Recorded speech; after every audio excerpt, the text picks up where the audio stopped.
Alright everybody, my name is Alaeus. I'm gonna run Super Mario Galaxy for the Nintendo Wii. It's gonna be a pretty long run, even by speedrun standards. It's not gonna be very long, but still 2 hours and a half is a pretty long time. I'm gonna be starting right now. Do a quick countdown. And 3, 2, 1, go.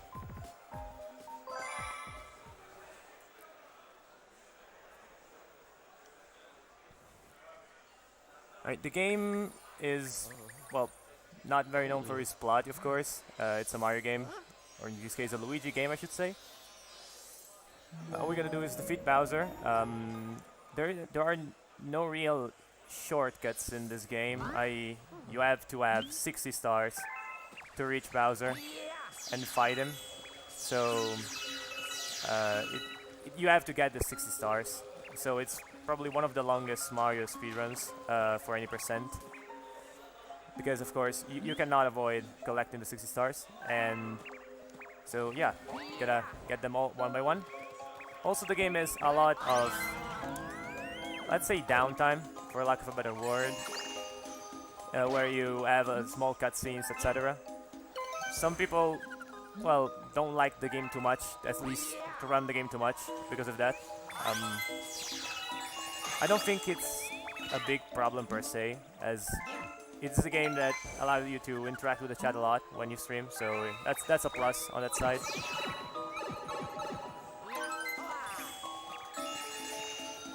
Okay, right at the beginning you have to get these 3 bunnies. That can be pretty hard for beginners, especially, like getting them fast. You have to shoot them all with a star bit to stun them, and then you can grab them quickly. But if you're not used to it, it can be pretty tricky. Fortunately, this did go pretty well, so no big deal here.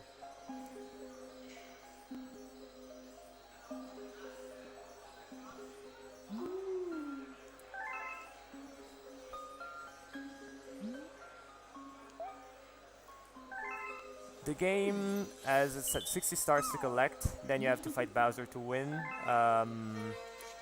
It will run us about 2 hours and 40 minutes, as per estimate. The first part of the game has a few cutscenes, of course, the beginning, etc., etc. But after you start getting into the game at around 10 minutes of the run, like 5 to 6 minutes, not really 10 minutes. 10 minutes if you're running Mario, but there's a reason if we're not running Mario.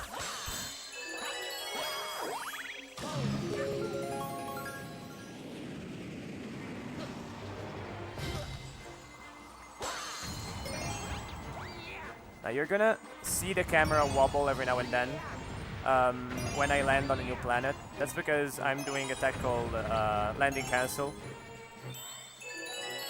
And that consists of getting into first person real quickly, and then getting out instantly. You cancel the landing animation for Luigi, and you save a couple tenths, really, not that much. But if you just sum all of these tenths saved throughout the whole run, of course, it adds up, and it becomes a lot of time.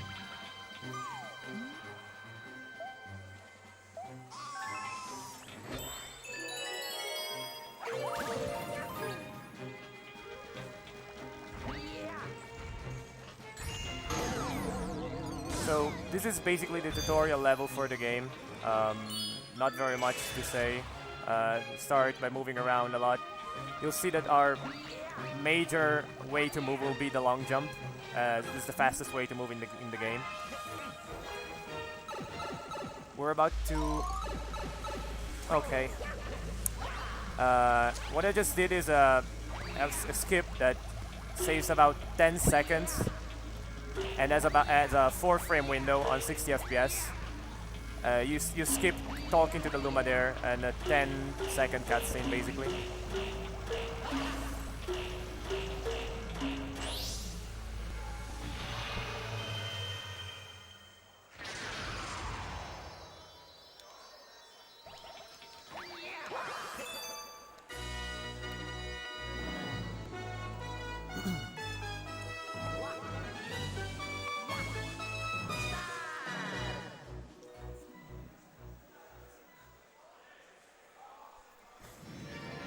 Okay, so we arrive in the observatory, the hub, the upward for the run. The first place we're gonna be visiting is the terrace, the first dome. And now there's gonna be a bit more talk now. Bowser is always the evil fella and destroys everything, steals stuff from everybody. Usual Mario.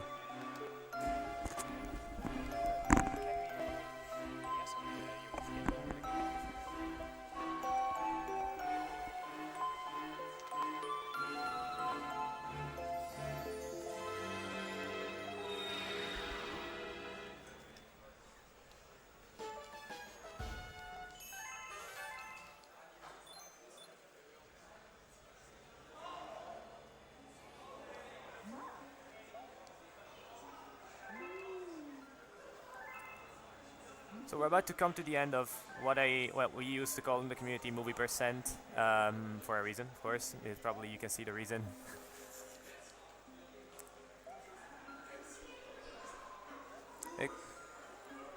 It's probably some people like consider this cutscene consider Sunshine maybe a bit hard to get into because of the constant resets and the fact that the first cutscene is pretty long. I would say the length is about the same in these cutscenes at the beginning of Galaxy. Of course, it helps the fact that this game is double the length, so you don't reset as much for just one error. So yeah, you have a bit more. Let's say you're not. You need basically to not be reset prone in this game, else you're not gonna like the fact that, I mean, you have to watch the cutscenes every time you run. Every time you start a run.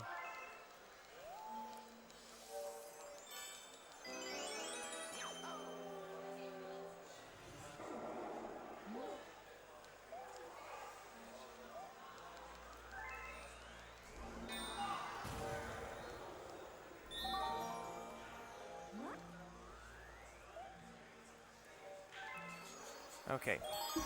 So this is the first level of the game, Good at Galaxy. For some people, it's also the best music in the game. I mean, this game has a lot of great tracks, so it's hard to pick one, generally.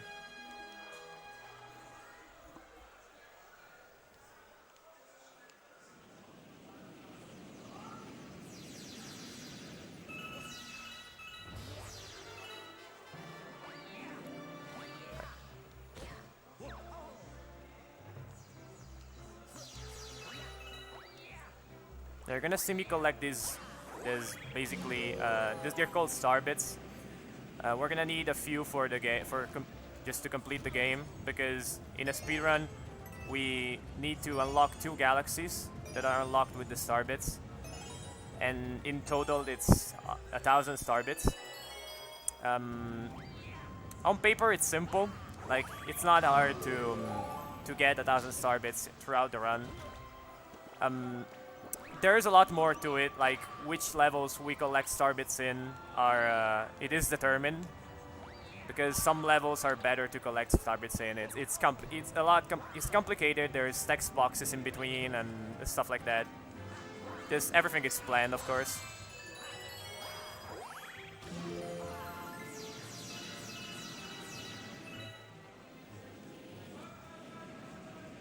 And this is the first proper boss in the game. It's, of course, we're gonna make short work of it. We're trying to go fast, of course.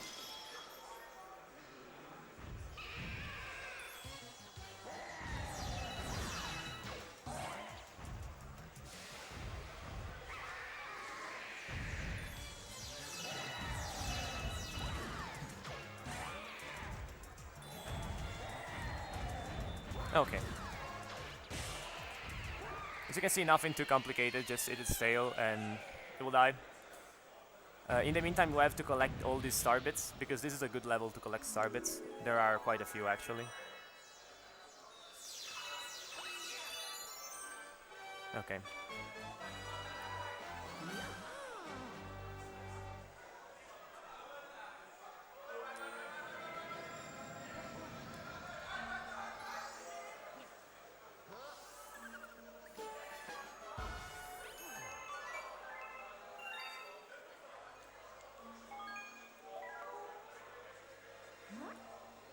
So here is the tutorial on star bits. Well, it's a bit late. We've already collected 50, but you never know. Like,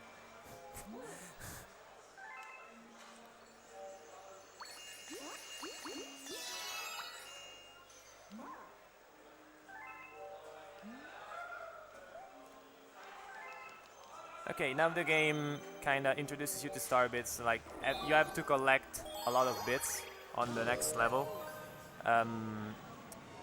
You need to collect 100 to progress in this level, and you're gonna see what I mean by there. We collect most of the bits very soon, of course.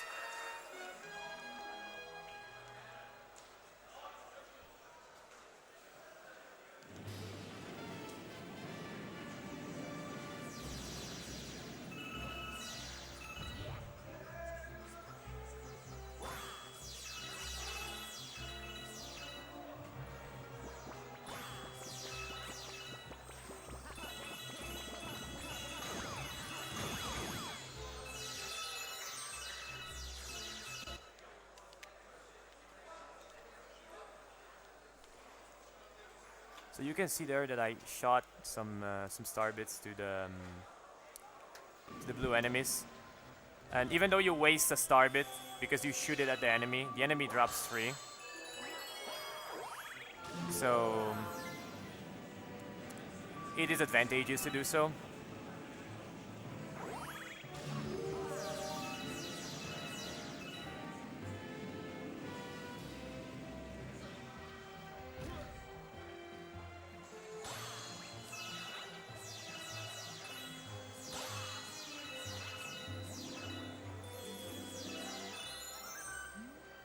Okay, so we needed 100 star bits here, and we have exactly 100. We're in levels where I won't collect any star bits. I mean that I won't collect like any. I will try to finish the level with 0 star bits to avoid additional text boxes and stuff.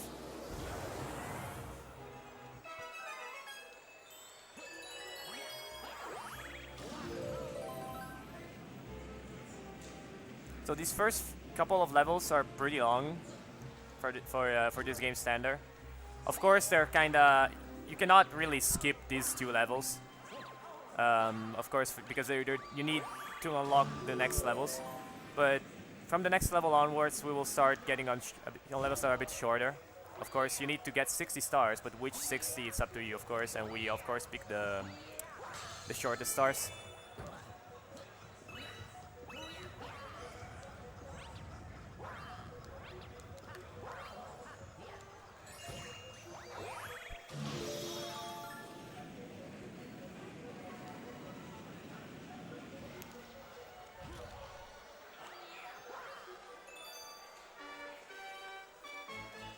Now we're not done with this galaxy. We will come back to it a bit later in the run.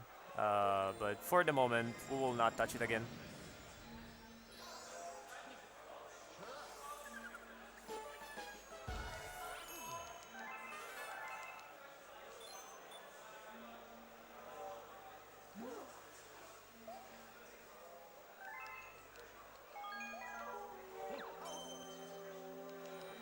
Now we get to the first big skip in the game. I only have 1 skip. It saves about a minute, if I remember correctly, maybe slightly less. And it is one of the skips that kind of showcase the level of a runner. If you're doing this skip, you're actually at a good level in the game. It is pretty complicated. We're gonna attempt the hardest version of this skip.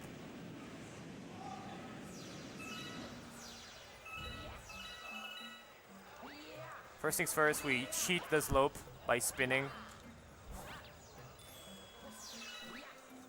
Oof.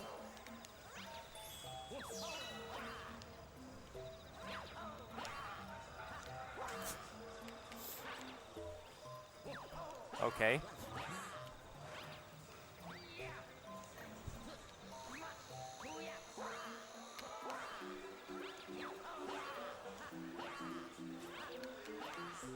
We use some slope tech to get up there.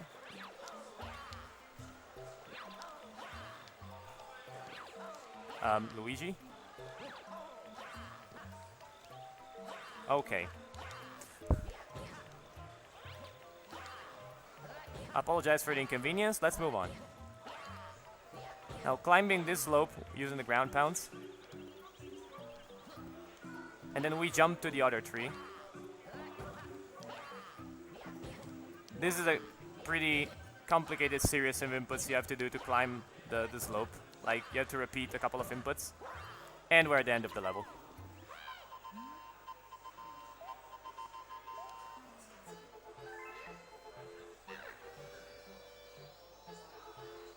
Even without the small mistake at the beginning and everything, I'll probably save more than 30 seconds using the skip. The skip is particularly punishing if you fail the tween trees part. This is the actually hardest part. You can fall down, and depending on where you land, you lose 20 to 30 seconds.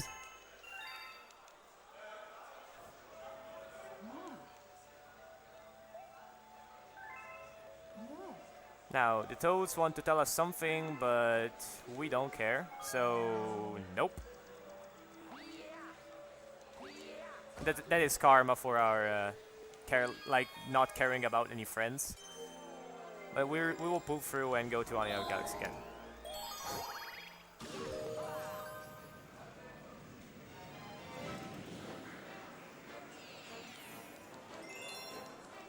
Now we're gonna have to climb again. Because on the first level, you're not supposed to be where we were. This is the level that makes you climb the whole galaxy.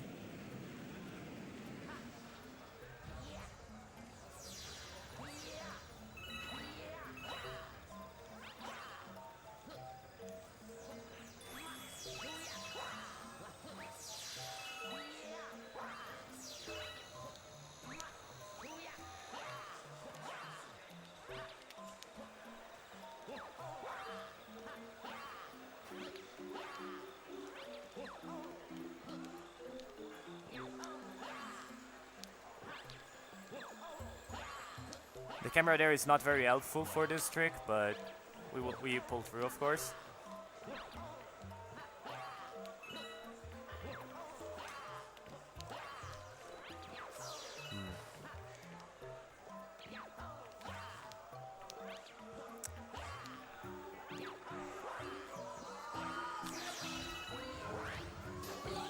Okay, that part didn't go exactly to plan. But this boss fight is, well, it's technically a mini boss, not even called that a boss probably.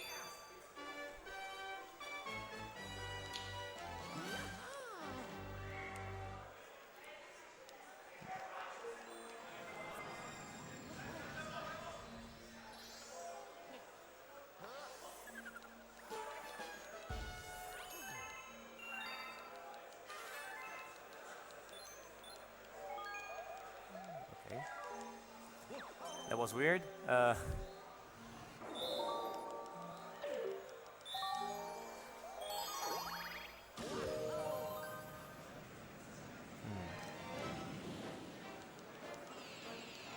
you can see, we clean sweep this. Every galaxy has 3 main stars, and we do a clean sweep of Anya, but we ignore the 3rd star in the previous galaxy, Gudek Galaxy. That's because, of course, I said we will pick the fastest stars if possible, and that is not very fast.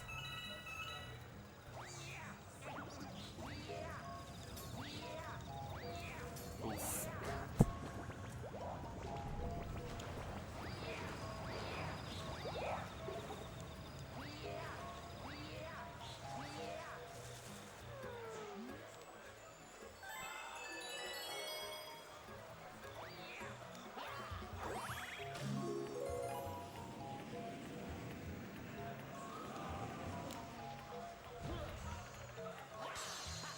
So we were supposed to see this power up in the first level, but I mean, we ignored it completely. So this is the first time we see it. It's a pretty lame power up, to be honest. We don't use it for anything in a run. We will get it, well, we will get rid of it instantly now on the second hit of this boss.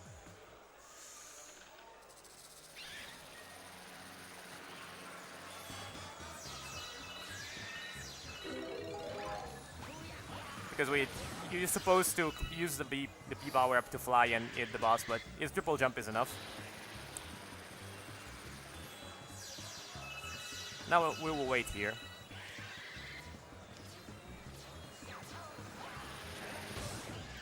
There is a slightly faster way to do the third hit on the boss, but it's very tight to make that to be fast enough to hit the boss on the third hit. So this is a bit of a safer strat.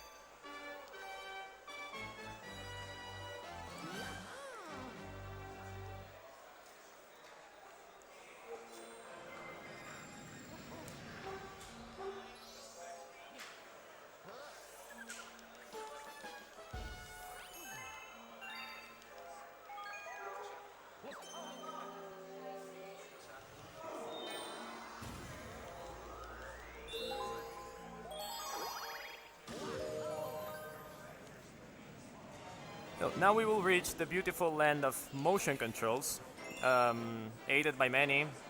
I'm not one of these people, as in I'm not against motion controls per se, but I can understand that sometimes they can not be as precise as buttons. In this case, they're not. This game is not very motion control heavy,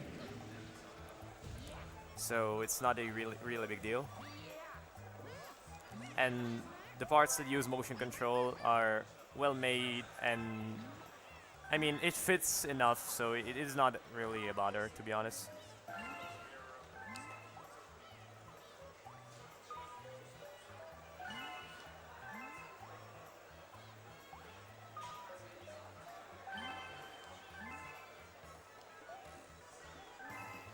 Now we'll see if there's people in the chat that play the game. They'll probably have to guess the time on the next race. A good time is a low 57, mid-low 57, at least for me.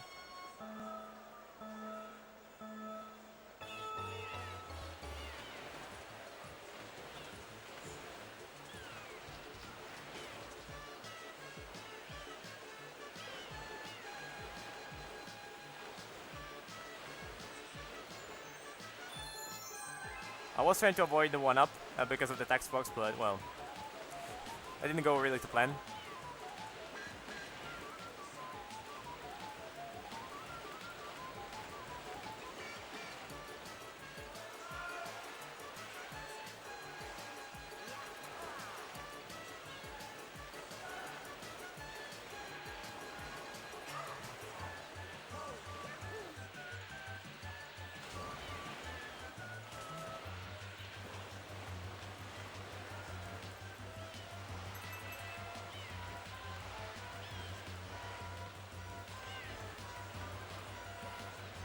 $57.51 is okay. I have gotten like sub 57 times before, so it is a good time nonetheless.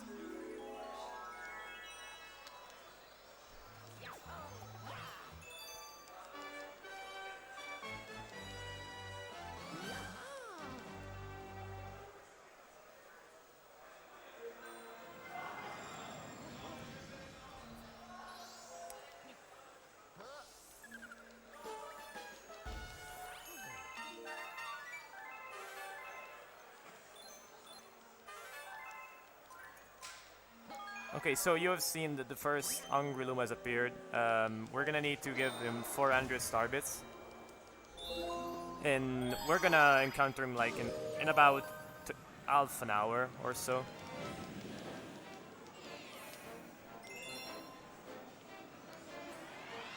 Now, this place is pretty simple. Like, you have to hit all the switches to turn them yellow. This Galaxy Tower is surprisingly technical, and requires, like, you need to make a cycle that's pretty tight at the beginning.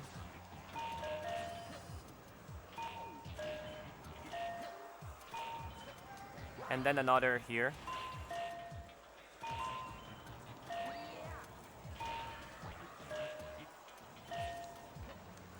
Okay.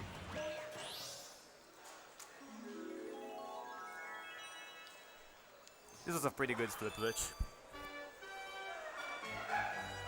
Very nice.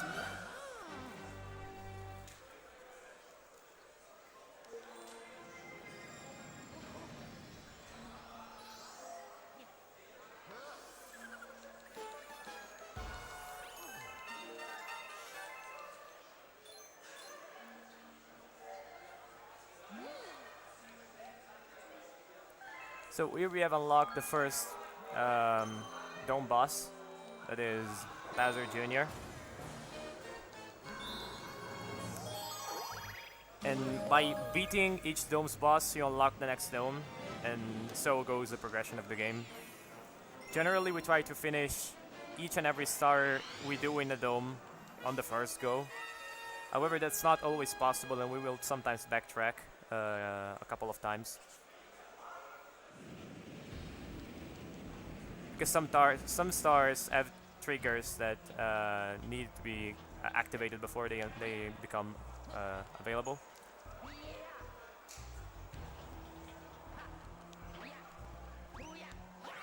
Okay, now I'm trying to make a skip. Okay. You need to jump high enough to enter the gravity of this other planet to skip the unlocking the cage.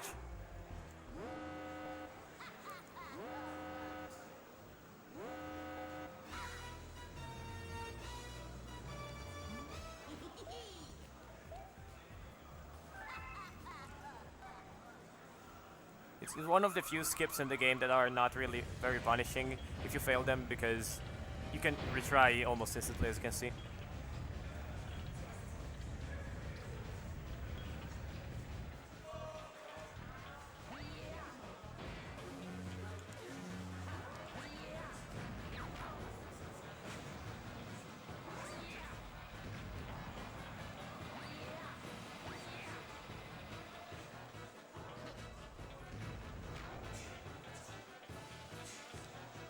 Okay. That almost didn't hit the cage. Still made it. Okay. Now you will notice I will not collect any of these star bits. That is because this level is not exactly ideal for star bit collection. You will lose time if you do that here.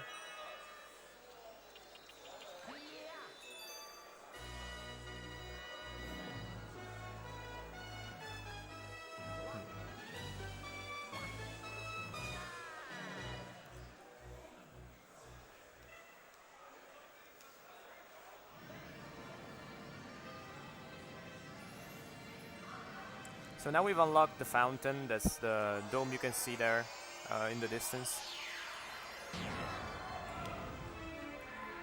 And we will unlock all the domes except for the dome on the top of the observatory, because even to reach that dome it takes quite a while. So also the galaxies up there are the hardest levels of the game because it's the last part.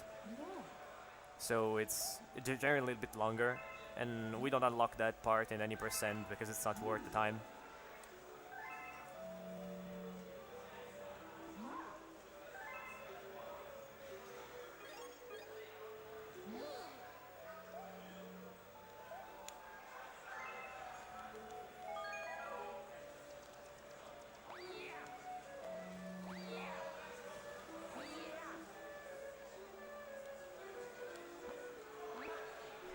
Now the teleporter takes a bit more time than we want, so just skip that.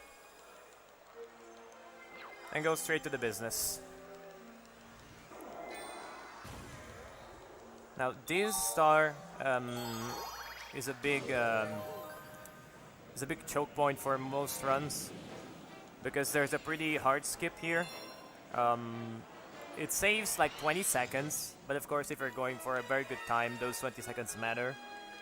And failing the skip is a big deal here.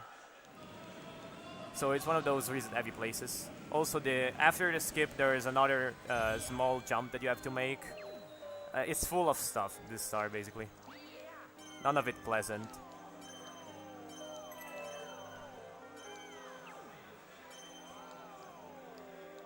Okay, I failed the main skip, so I'm going to attempt the backup strat.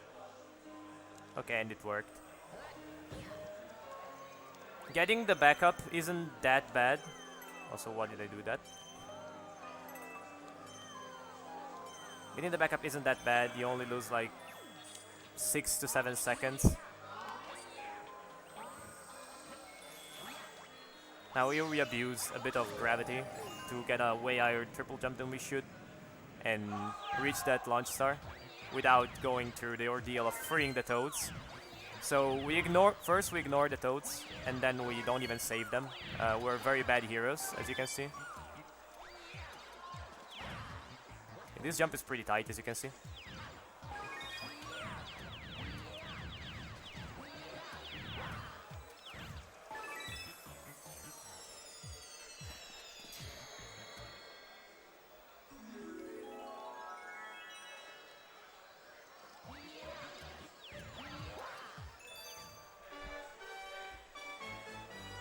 This was a pretty good space junk one. It was okay. Like, considering most of the times it is bad and you have to reset, it's fine. It's probably the level I've played the most in the entire game for that reason.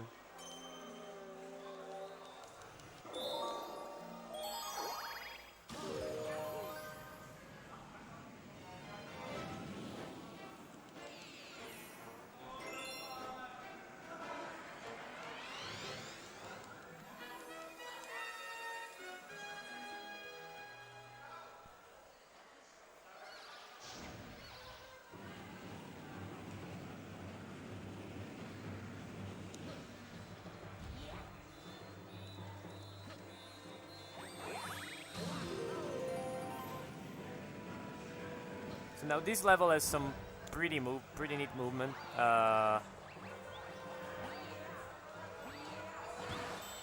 It also has a boss fight that has a tiny amount of RNG. RNG in this game is not much, and there is a small amount of RNG in the boss fight. It's only worth a couple of seconds at best, so not a big deal.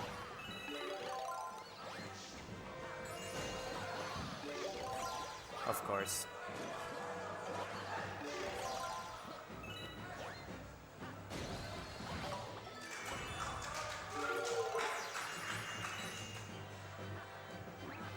Now you're gonna see that I carried a shell with me.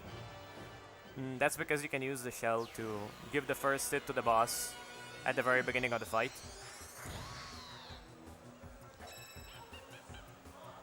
Okay, of course we get better RNG. Normally you would have to wait for her to fire a shell, which she will do now. But if you carry a shell with yourself from the other ship, you can skip the first shell.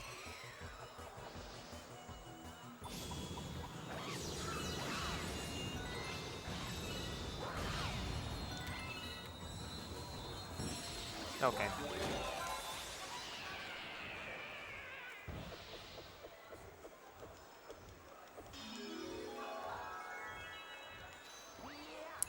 Okay, you're gonna see I still had 2 star bits that I didn't shoot away.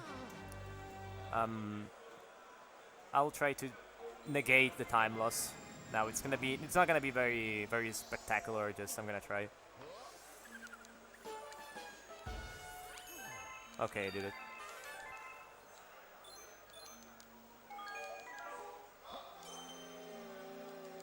Now another motion control level. It's pretty simple. You have to roll a ball with the star inside to the end of the level.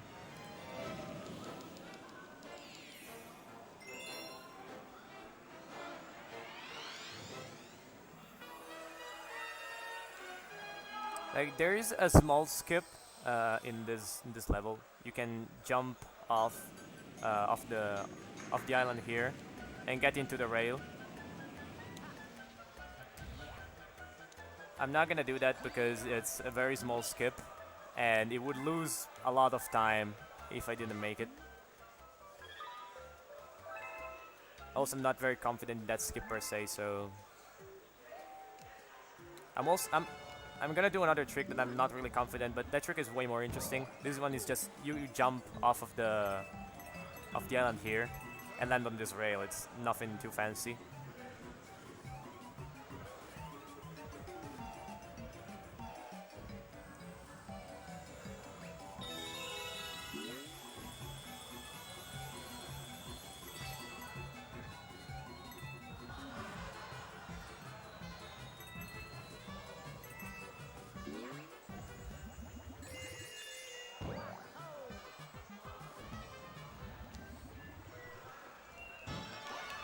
You'll see that I've turned against turned the ball around so that I could jump into the star directly at the end of the level.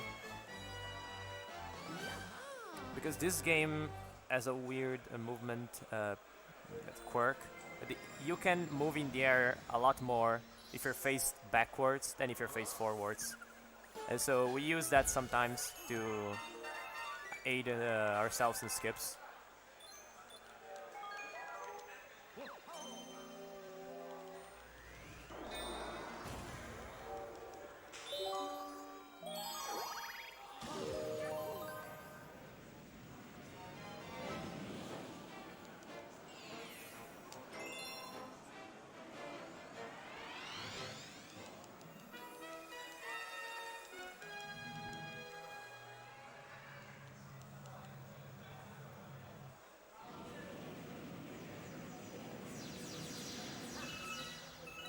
Now this level would have you collect 5 of these pieces of Bull Star, but you can make this triple jump, as you can see, and you skip collecting them.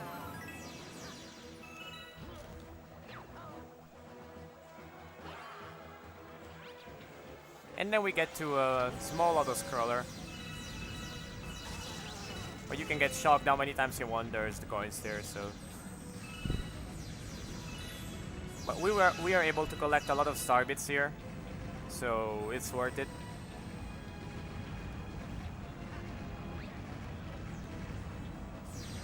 Also, you can do fancy stuff here, like getting stuck up here, or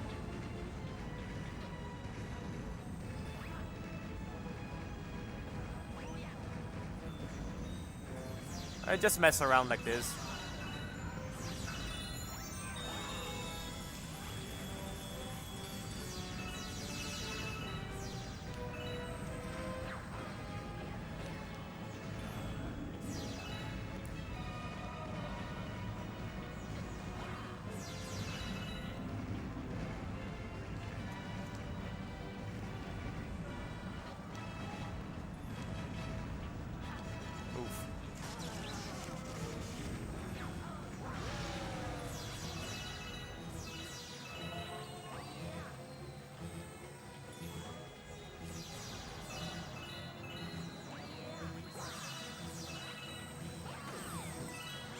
Okay.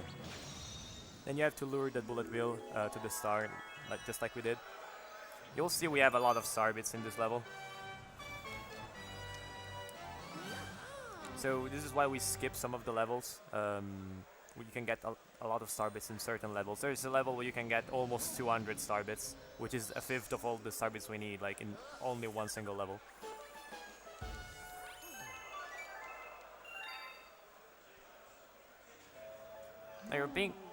This game brings you back in front of Rosalina a couple of times. She has some explaining to do about comets and stuff. We will see that later, but for now we don't care about that stuff. So we go back to what we were doing, i.e. trying to beat Bowser.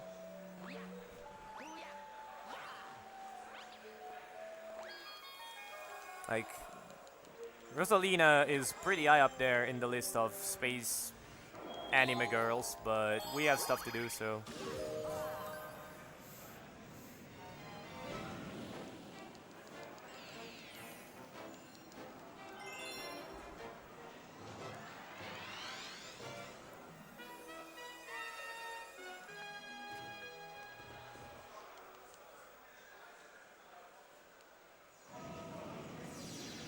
Okay.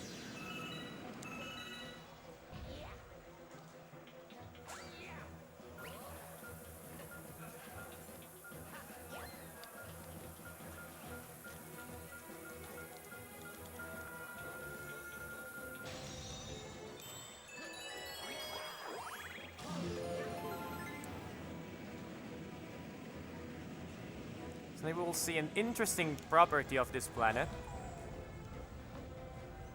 Your triple jump is completely messed up. And in a fast way, so it's good.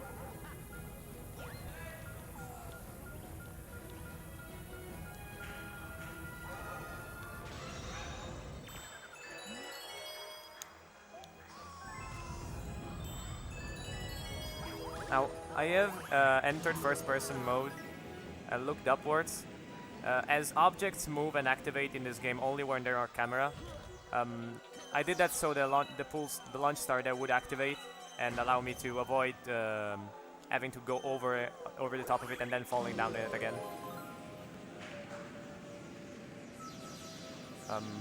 The pointer isn't really working that's fine at the moment. No big deal.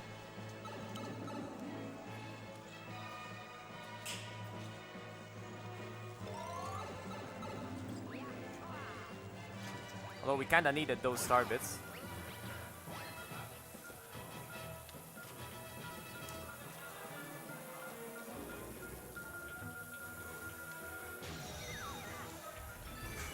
I did the same here to allow the crystal to move in an optimal position. And now we go on to the next planet.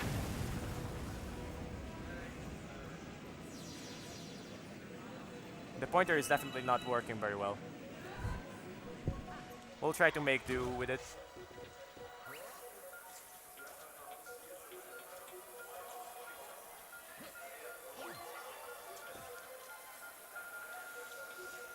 Again, once more, making sure that the cycles are optimal. And done.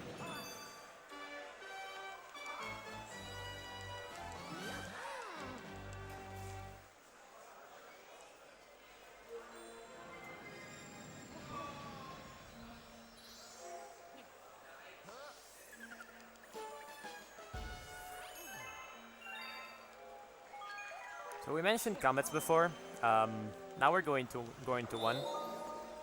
It is the level that I mentioned before is a choke point. You have to do it twice.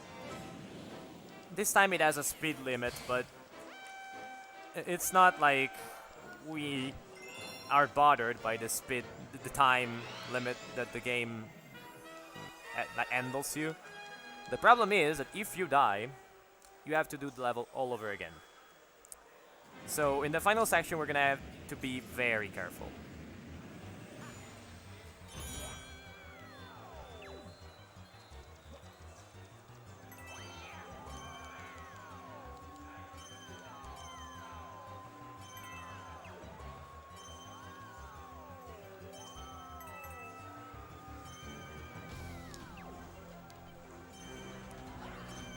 That's what I meant by the skip being a bit of a pain.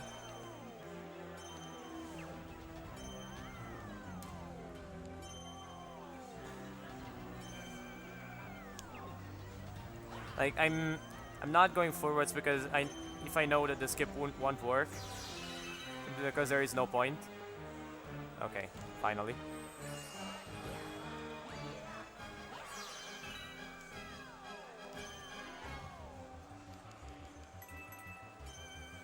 Yeah, that was a bit unorthodox.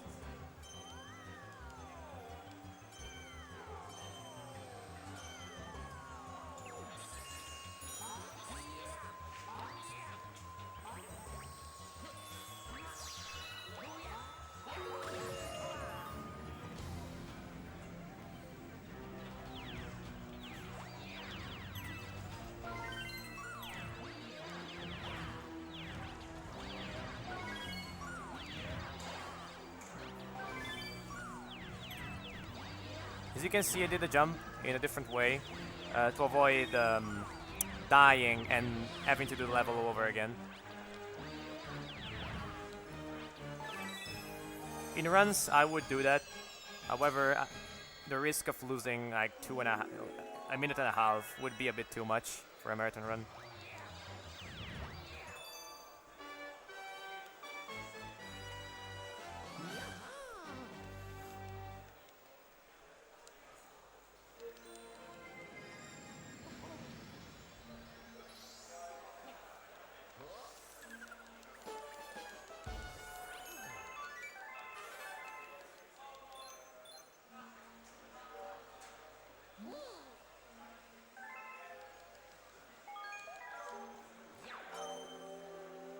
Okay, now we're going back to the galaxy we were completing before.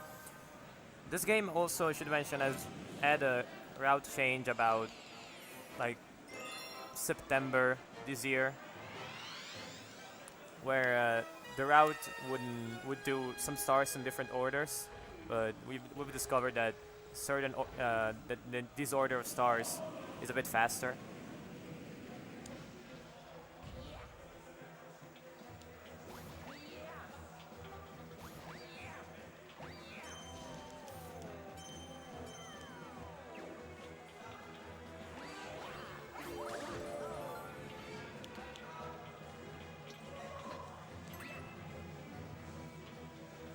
You can try to triple jump there to speed up the process a bit, but I overshot it a bit.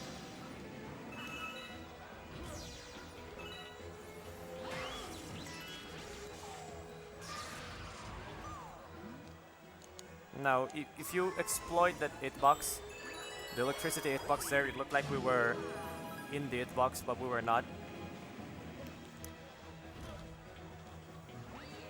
So you can duck under the electricity box, and as soon as it disappears, you can trigger the cutscene immediately. Now gravity is fun.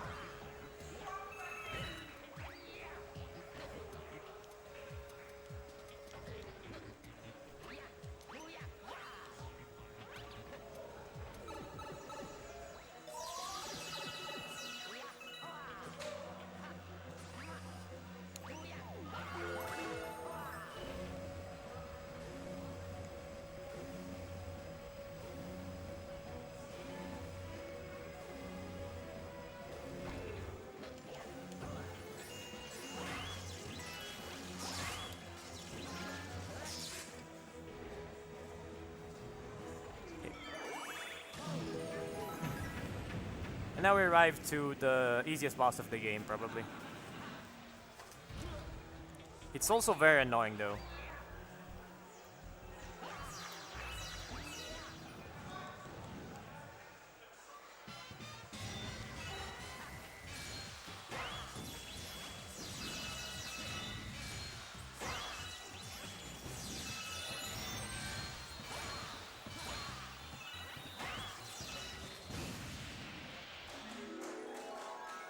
As you can see, these smaller enemies can get in the way and block the trajectory of the boss.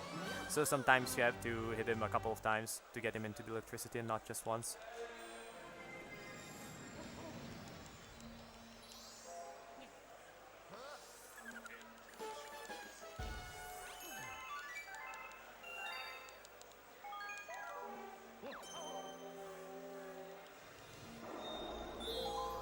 And now it's the same boss battle, just the boss battle though.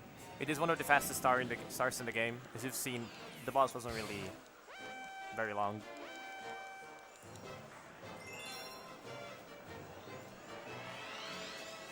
Also, with this comet, you only have 1 health.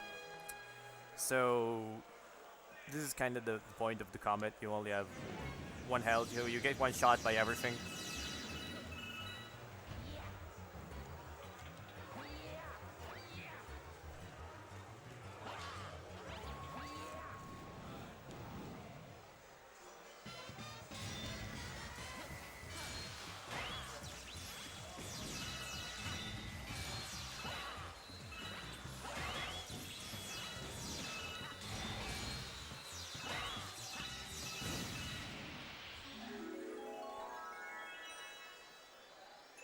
Okay, this was a bit smoother.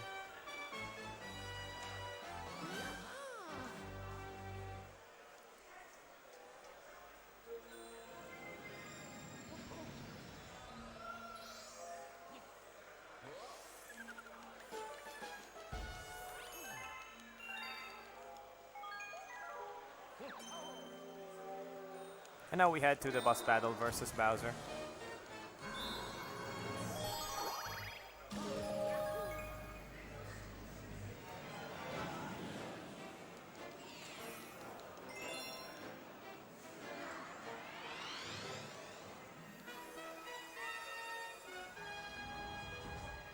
So just as a heads up, normally I wouldn't get any star bits here, but since we're pretty tight, and to avoid having to reset, might be excessive safety, but that didn't look too good. No matter, it still worked.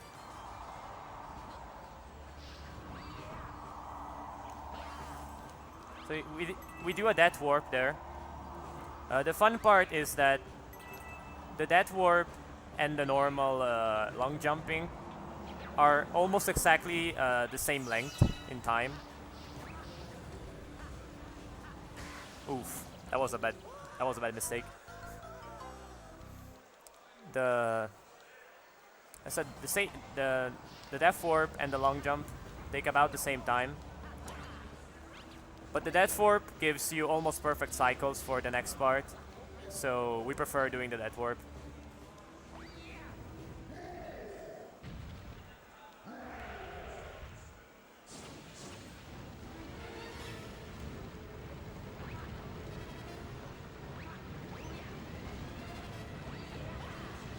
You can long jump to skip a part of the stairs. You can do that also from one step earlier, but that's a bit riskier.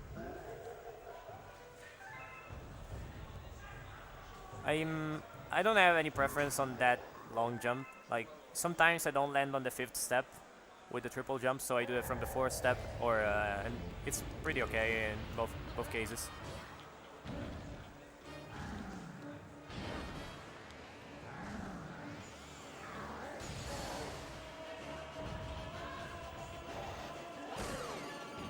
And with Bowser, most battles with Bowser will be make him ground pound the lava, basically. Now I hit his tail to cancel the animation of the attack. It is kind of universally true in every Bowser boss battle, so we're gonna try to do that a lot. Like, apparently his tail is sensitive.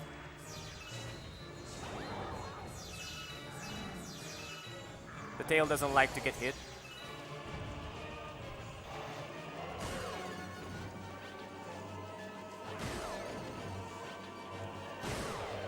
And there goes Bowser.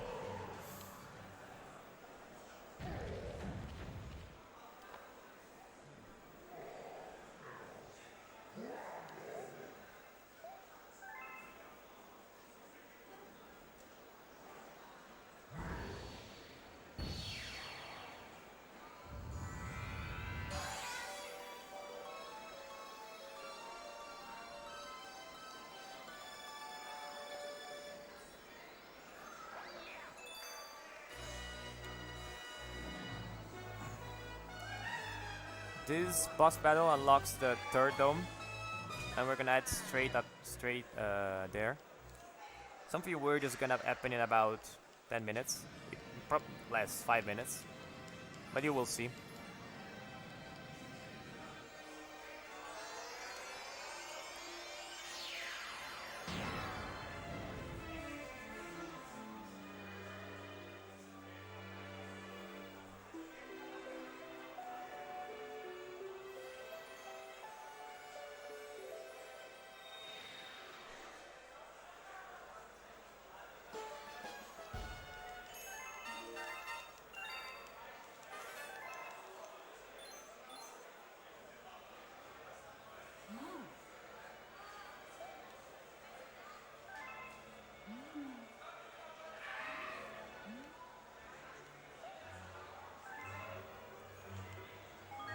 Okay, so Rosalina is telling us we need to restore the power to the engine. And the engine is the 2nd to last dome. So we still have 2 boss battles to do before we're allowed to reach Bowser. Like the final Bowser, for that matter.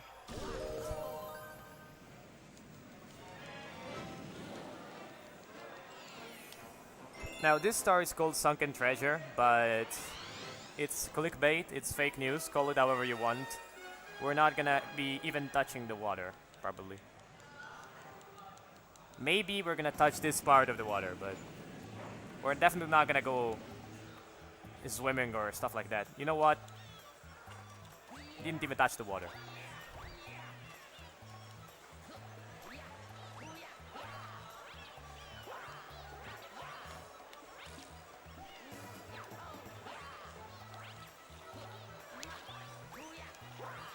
Now this jump is pretty tight.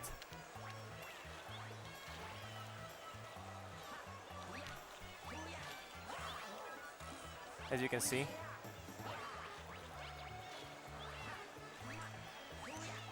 And keep bonking on the side. Okay.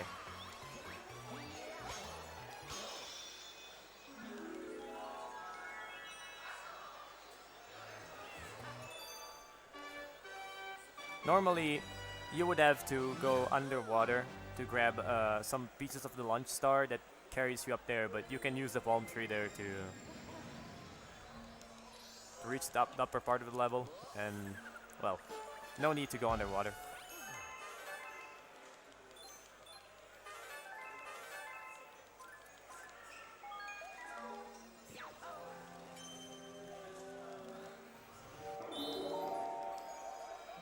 The pointer is behaving in a weird way, unfortunately.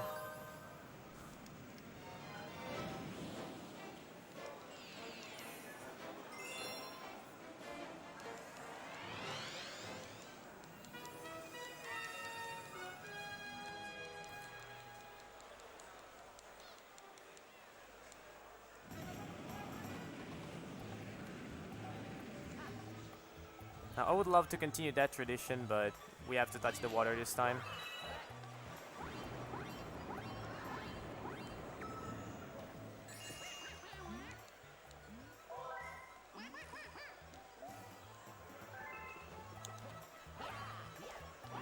So apparently, the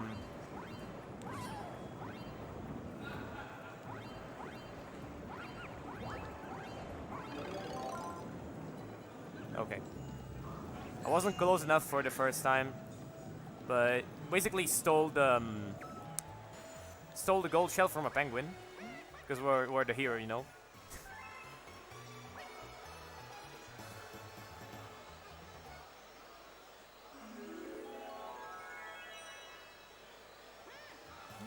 Now the penguin discovers that we're not one of the students, it was all an inside job, and we get out of the way with the star.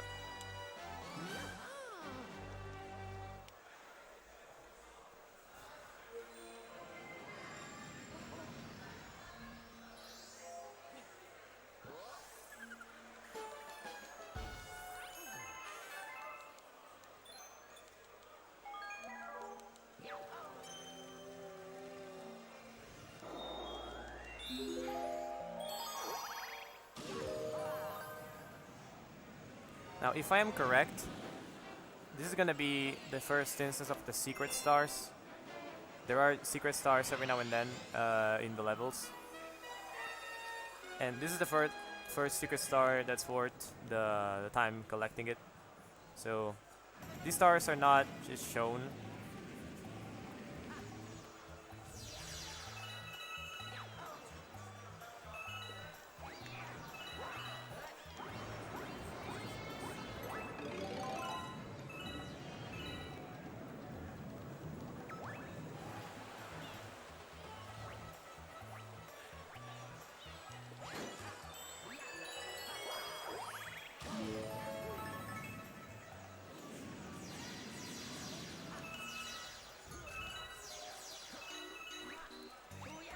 This star has some enemies coming back from the sunshine. I absolutely despise Cataquacks. I think they're the worst enemy of the game. Because they always get in the way, basically.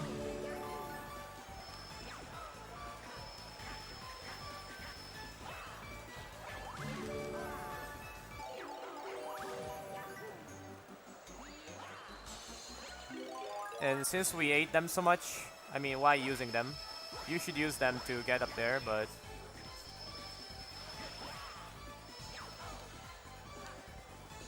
you can do cooler stuff to reach the star. We don't need the Cataquacks.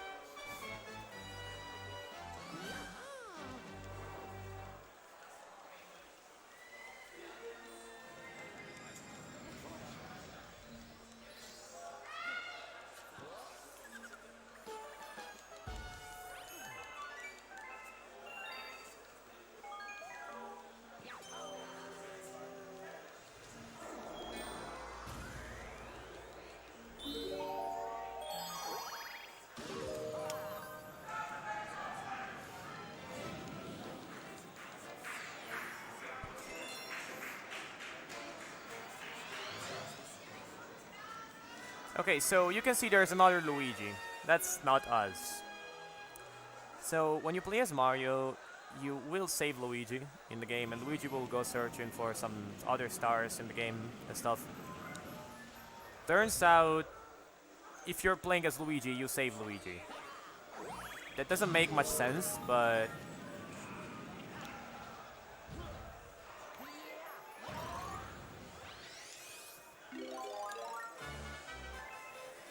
Here we get a Rainbow Star. Business as usual, if you're invincible, we use it to clear this part. Also because it's fast and you need to kill this Boo. Killing the Boo without the Rainbow Star is a huge ordeal. Like, it requires flipping a switch.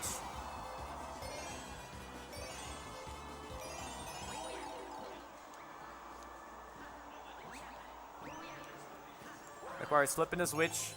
You need to lure a Boo inside a spotlight. I mean, there's a star, we're gonna use it.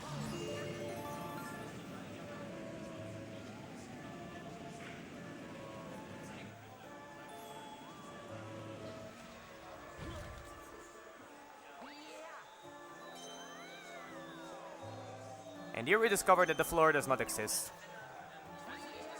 I mean, it's a ghost house, the floor is a ghost, I guess. But only from the downside.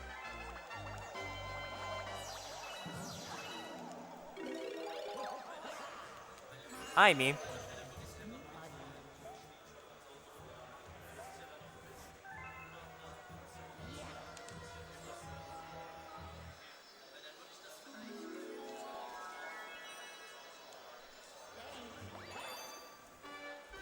The good part is that if you play as Mario, Luigi gets 3 stars. But if you're playing as Luigi, another Luigi gets those 3 stars. So you can say that Luigi did all the work alone. If you're Mario, Luigi's there to help, so you're being helped. It doesn't count.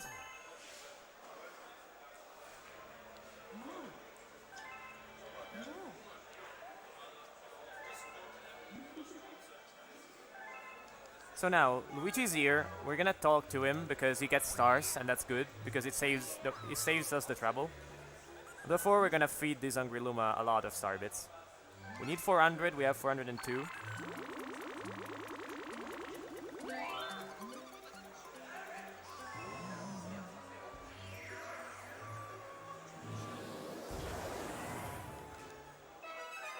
And so we've unlocked the galaxy. That's not very long, so it's advantageous for us to unlock that galaxy.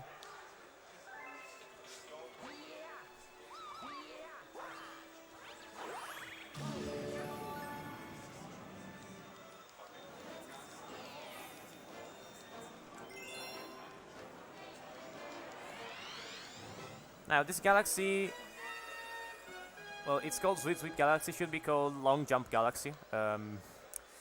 Because I'm gonna do nothing but long jumps and a triple jump at the very end.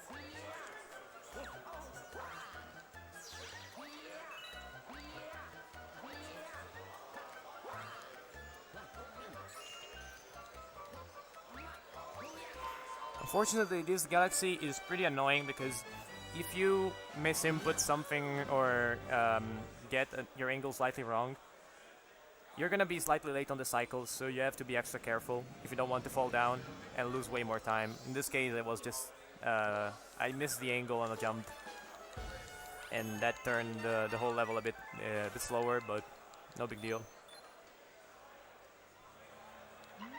So Luigi apparently is super efficient. In the time we were away, which is almost nothing, he already found a star, but he cannot go back. So great job, me, I guess. And we need to go save Luigi, so first backtracking. But first, Luigi can wait a bit.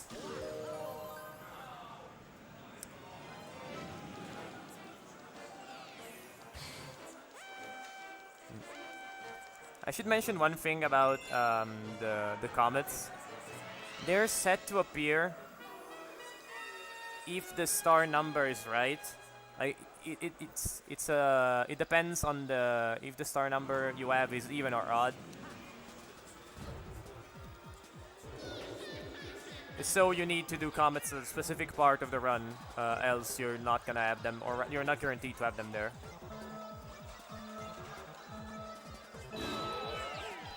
Then you can do a fast start using the boost. And we kind of cheat the race because doing the whole thing is long, so we can skip part of it, why not?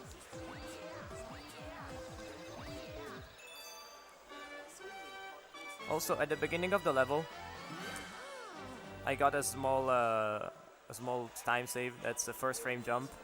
Like when you enter the level, you have one frame where if you press the A in that exact same frame, you will immediately do a jump at the beginning of the level and skip the landing animation, which saves time. Of course, although it's pretty hard because it's 60 FPS, so one frame is really tight. Now the hardest star in the game. This is literally the hardest star in the game.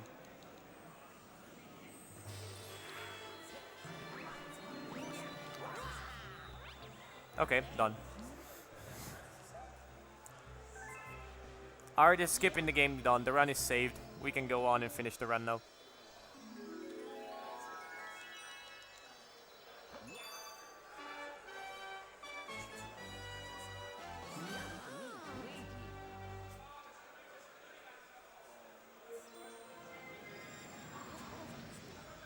As you can see, we backtrack for these two stars because they're really short. So it's worth the time. We're gonna come back here another time for the last star in the game.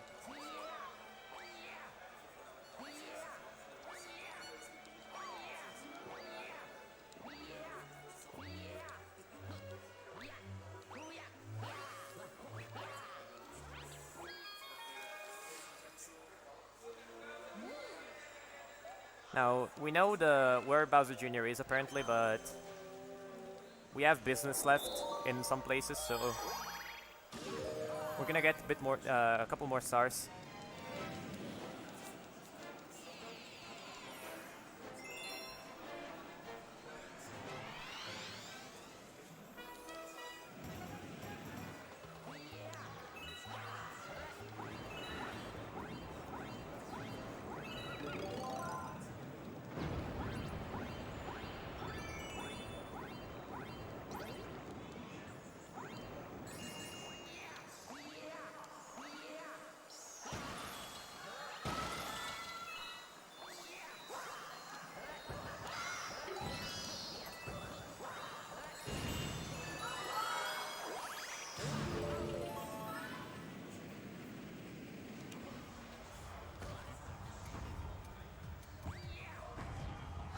Okay, some of you might be familiar with this level if you've played the game in the past. Okay. I literally couldn't do anything about it. It's a known possibility.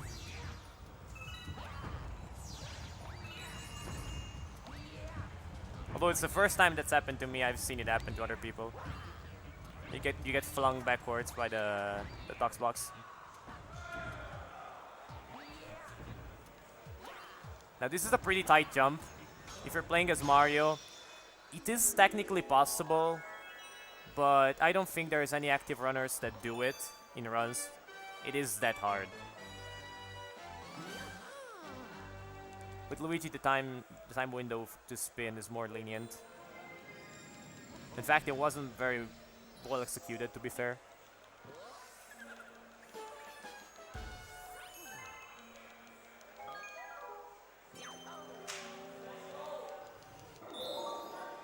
And now the same level all over again, at least the final part.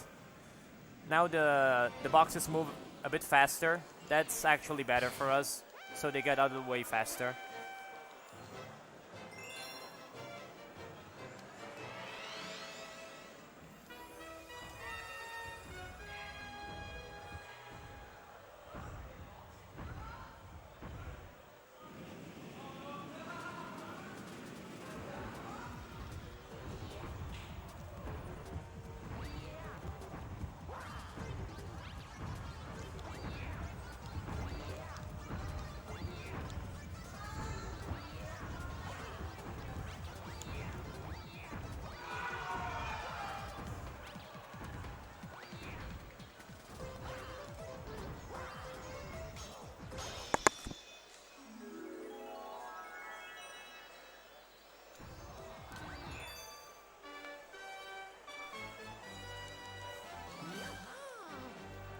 Okay, now a trick is coming up that I mentioned that I was going to do a trick that I wasn't very sure about.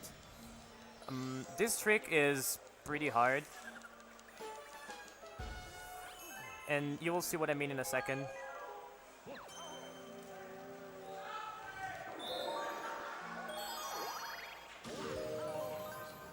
This skip is the last major skip I need to learn in the game. And if I remember correctly, I'm the highest placed runner in the leaderboard that doesn't do this skip.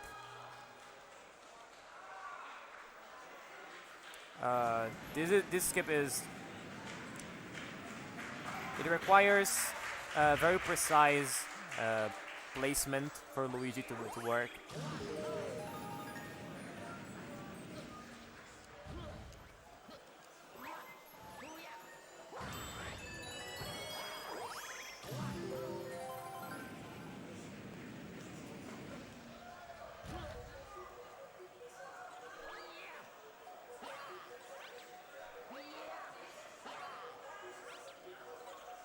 Now here there's all parts that we are skipping, of course. I'm not referring to this.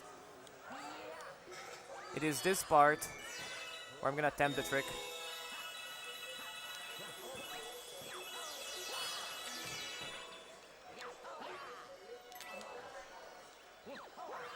Okay. You see, I didn't get the trick. Yeah, I didn't even get the wall jump, to be fair. I'm not gonna try it again a second time. It consists in these doors that you will see have collision, even though they're not in the game at the moment. I can show you. I can wall jump from here. And you can technically walk on top of the door. It's very tight. But if you can make it, it saves about 15 seconds. But it's really, really hard.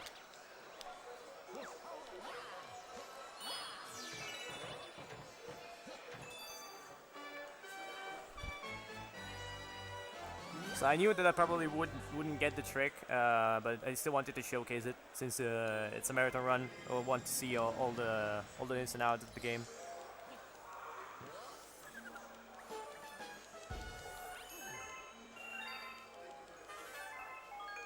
Now we get to the last bit of motion control in this run.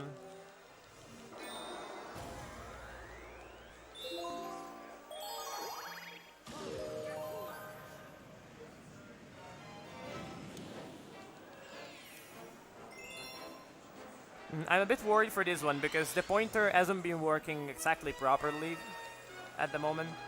So since this is pointer based, I hope it doesn't, let's say, screw me over.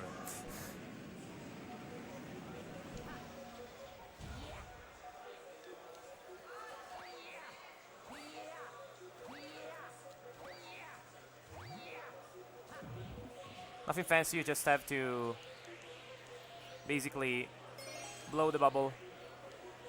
Use the pointer to direct the air. It's pretty easy.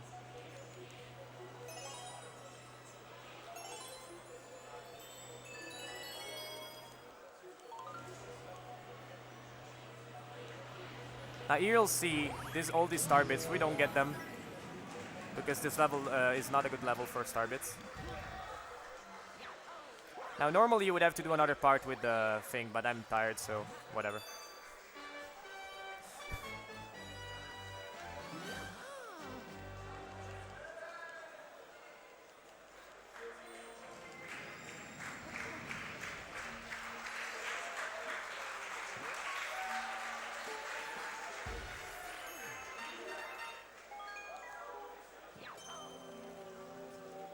Now we finally get to face Bowser Jr.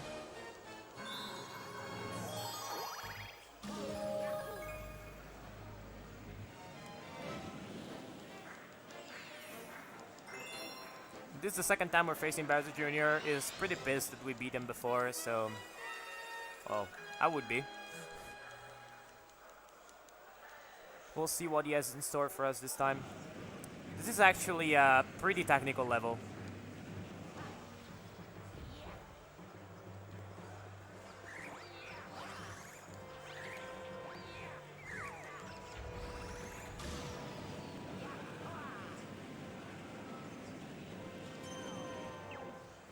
So here is the combination of a couple of tricks. The first one is that if you enter a cannon whilst crouched and you're pressing Z, the cannon zooms out. And second, you can mash A and the cannon will shoot you in your last known position of the pointer. So in this case it was totally left, and we skipped a big part of the level. This fight is very, very precise. Like, I hope I don't screw up anything.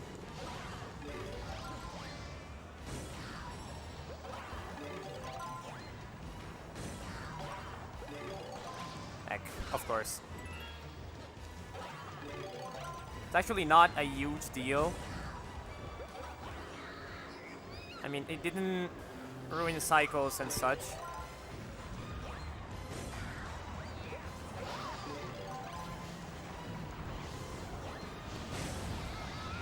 You can make some mistakes in this fight that make you lose like a lot of time, because maybe you're hit by a bullet bill or Kamikupo gets in the way, and these are pretty annoying. The only thing that I wasn't able to do is you can quickly shoot a shell after the cutscene of his ship turning around, but it's a minor time save.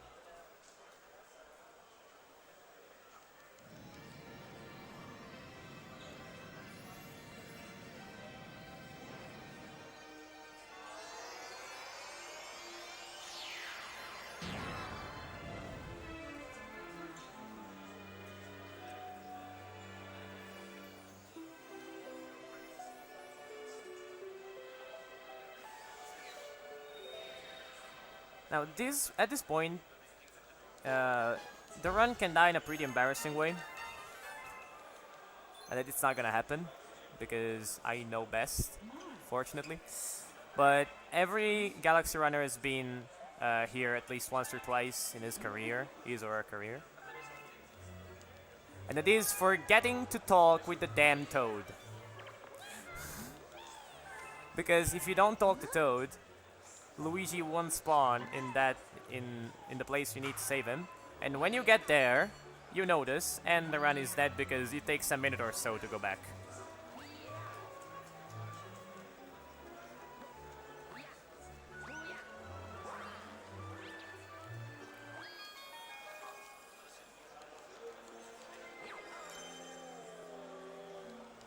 So that has happened in the past to many runners.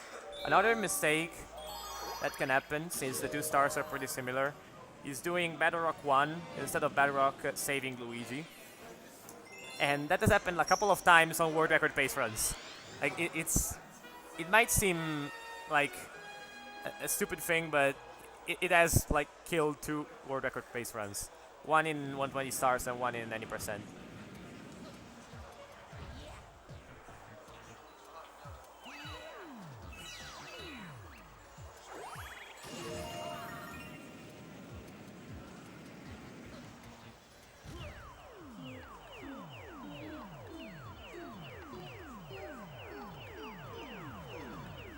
This plant is pretty simple, just get all the nodes.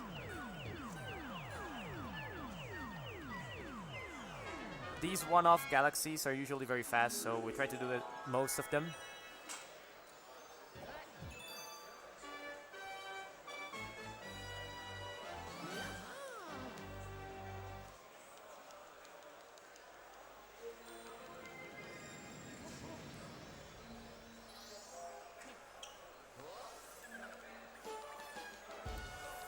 So the next star is, we're gonna save Luigi, and we're gonna finish all the stars we need to do in this dome.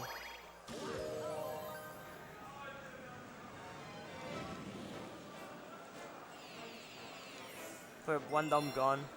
We'll still need another star in the first dome.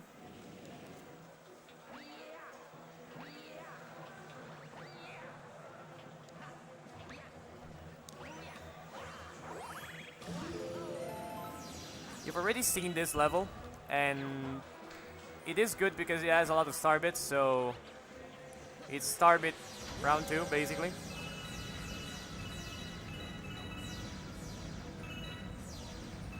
This level in its 2 variants and another level further in the run basically allow you to collect almost half of all the star bits in the run.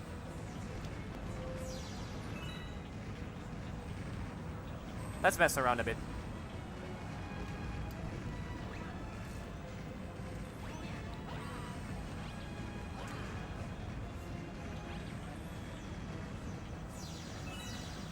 The gravity in this game sometimes, most of the times, is broken. Not extremely broken, but you can do some pretty neat stuff with it.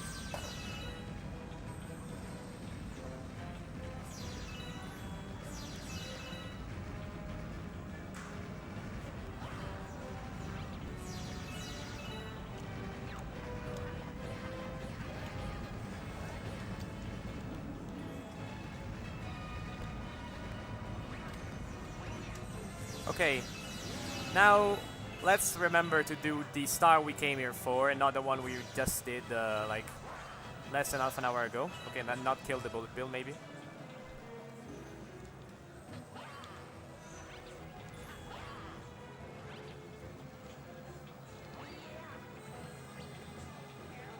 Okay.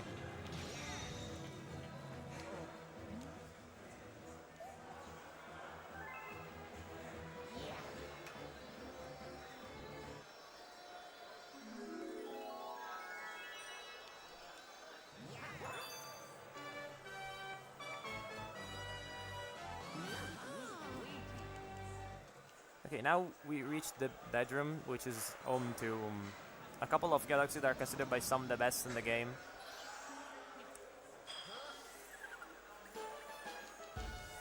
For various reasons.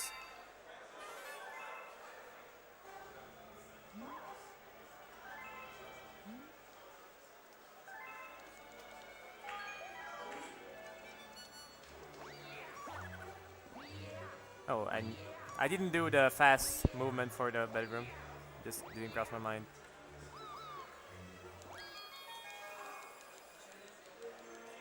You can walk on the circle in the bedroom. And it is Gusty Guardian Galaxy.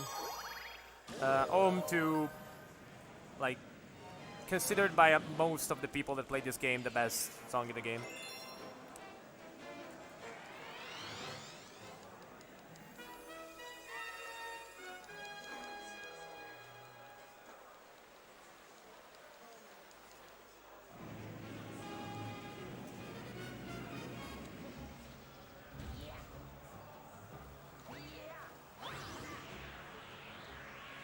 The main gimmick of this this galaxy is these flowers. We can use them to skip some parts of the level. Just not much, just a tiny part of the level, like a couple of planets.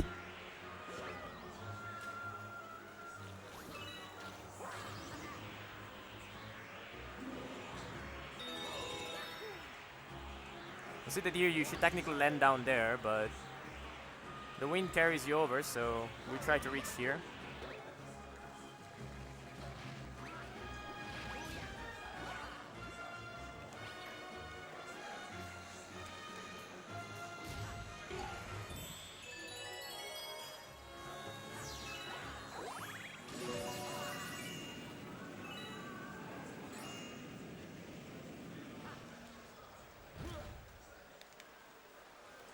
Now, bunnies in this game give players a lot of a big headache,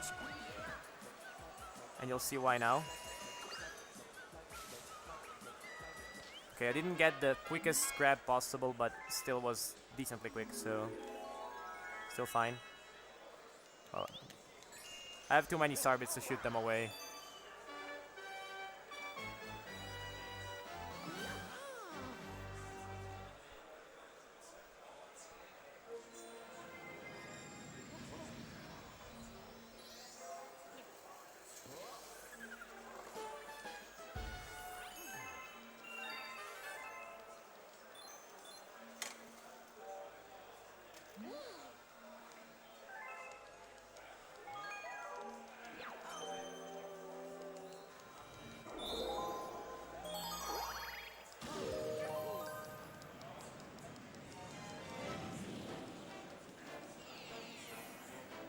So now this star is pretty complicated.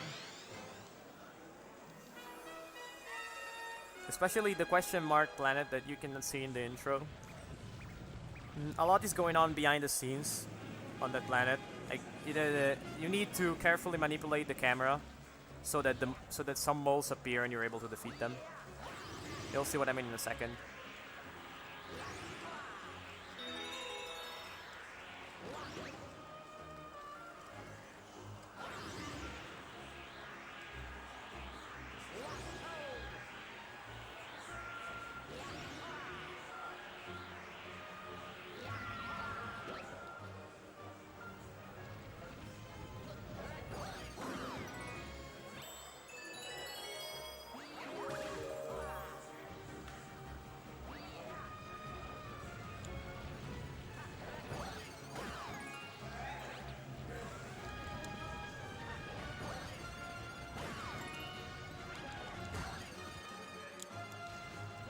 Okay, apart from the getting hit part, the camera manipulation was perfectly fine, very well executed. So we move on to the next part of the stage. Here is a totally optional planet, which takes time, so we're not gonna do.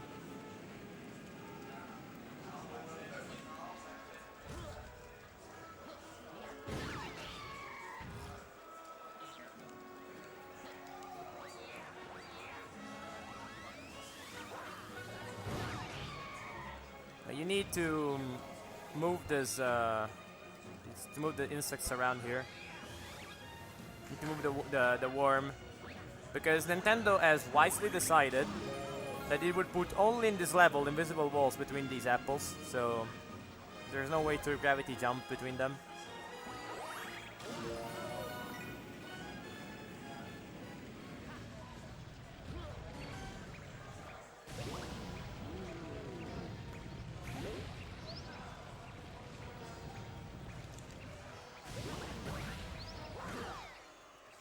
Now, many people in the Galaxy community actually like this boss because he's chasing a bunny, so we understand its struggles.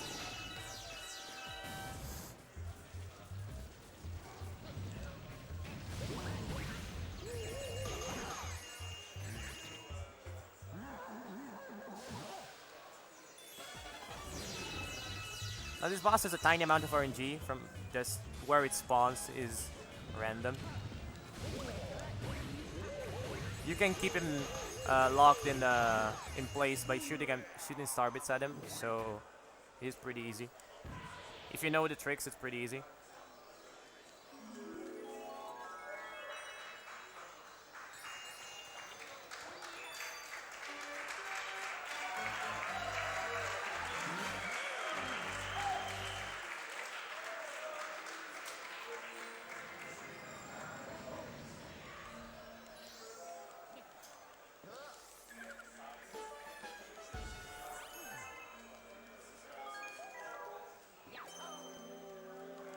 Now we got to the secret star in this stage.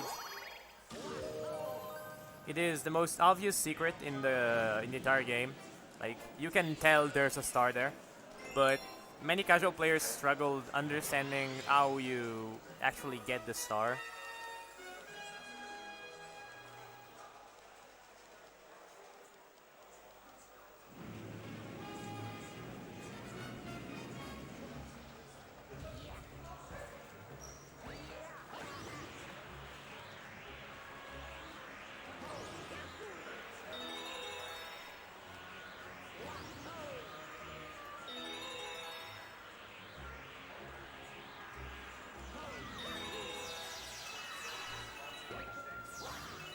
There you would have to defeat a piranha plant. But, I mean, it takes time, so you can skip that part. And you can tell there's a star in that chain jump. Like, it's pretty obvious, but finding how to get the star out is you need the rainbow star. It is another matter, of course.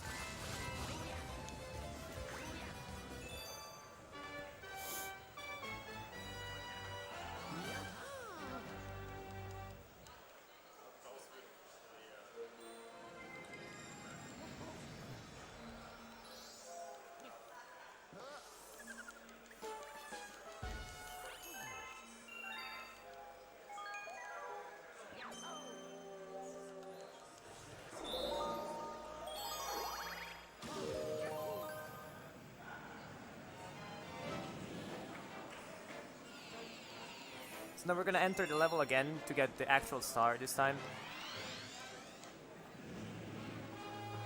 To get the star that the level's namesake, not the secret star. This time you will see a key difference.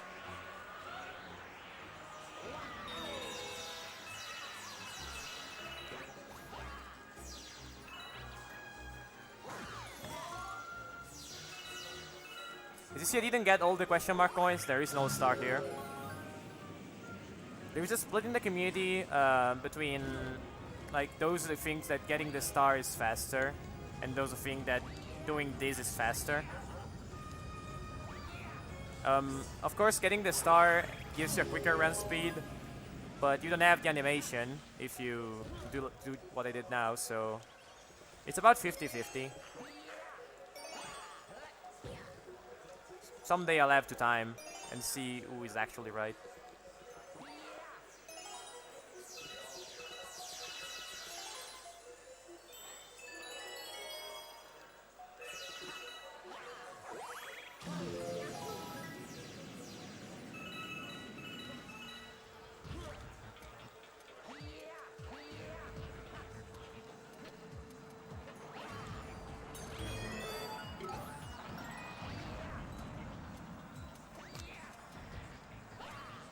Now this was weird, but it still worked out.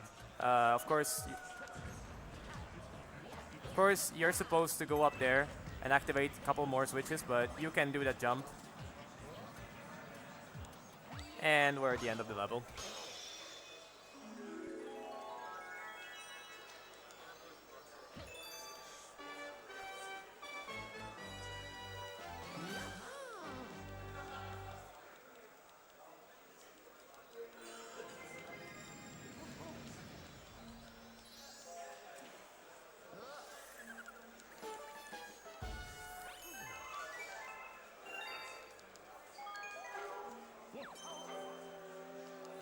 Now we're gonna fight the same boss again of the second star, this time with 1 health. So all the tricks like jumping over him to make him pop out of the ground quicker are a bit riskier.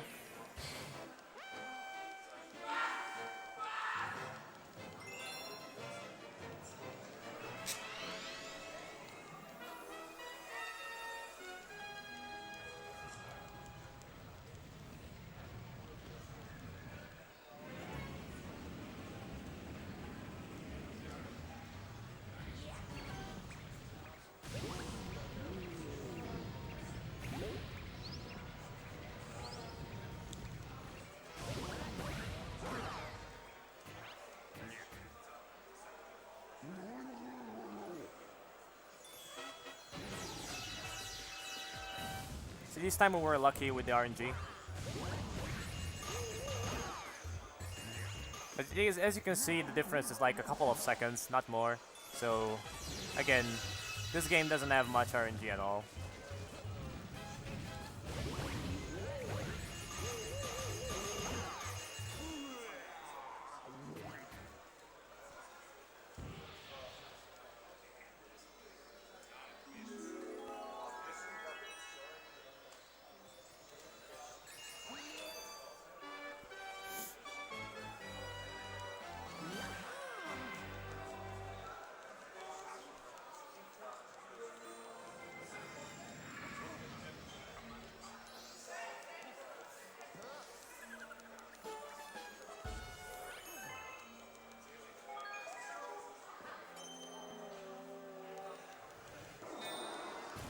Now we go to objectively best level of the game.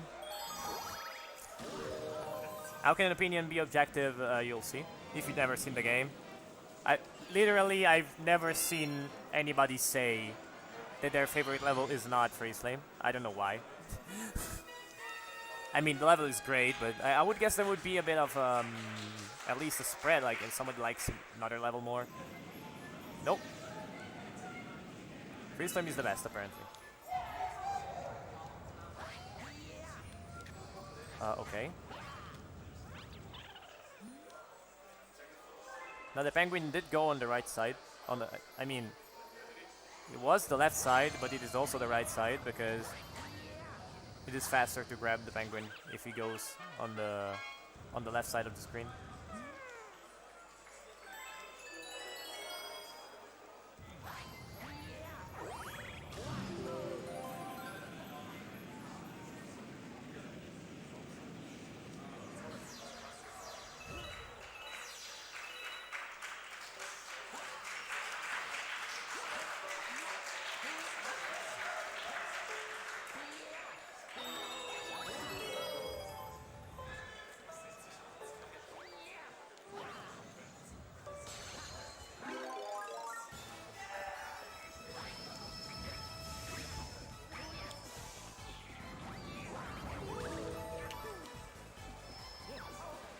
As you can see, the climb up the mountain is pretty quick.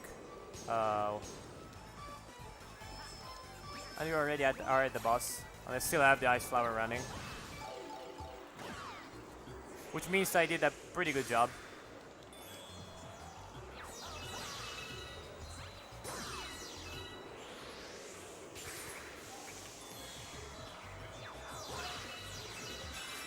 Okay, pretty clean boss fight.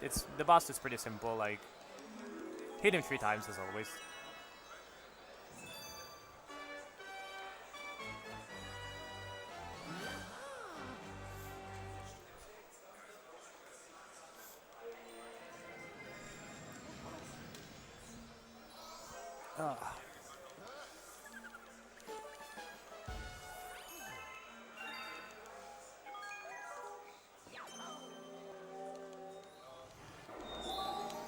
Okay, so we get a comet. It's a race against Cosmic Luigi. It's one of the best races in the game, as it's on the ice. So ice skating in this game is absolutely fantastic.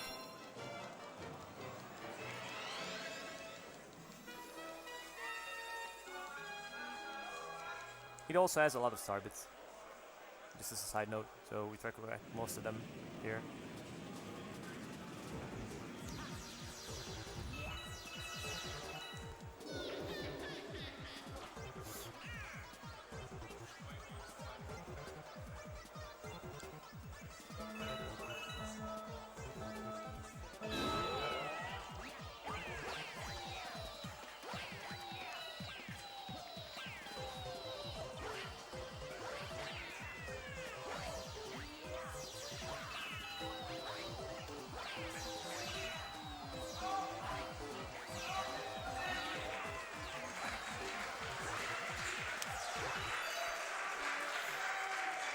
Ice skating is probably the best part of the movement in the game. It's very fast and the controls are very sharp, as opposed to the rest of the game where the controls are a bit more fluid.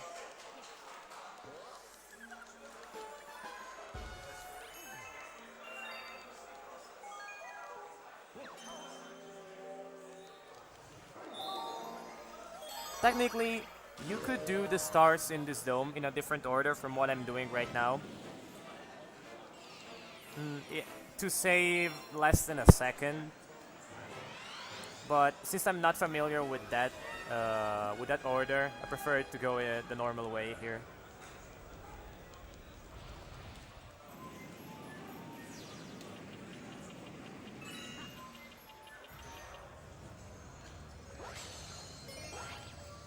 You'll see me stalling when I break a crystal for a bit.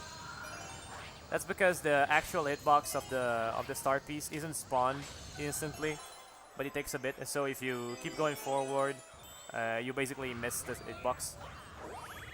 So you have to just stop yourself for just a moment.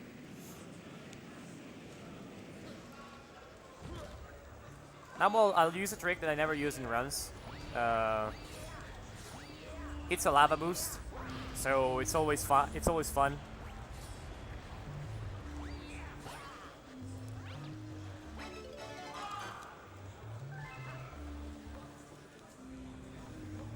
Okay, didn't get it at first try.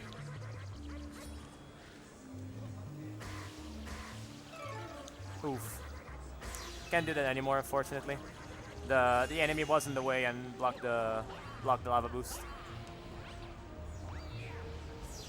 We'll have to go the normal way.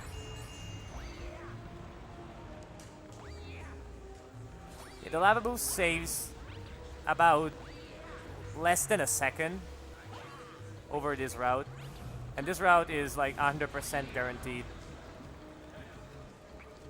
So that's the reason most players don't use the lava boost.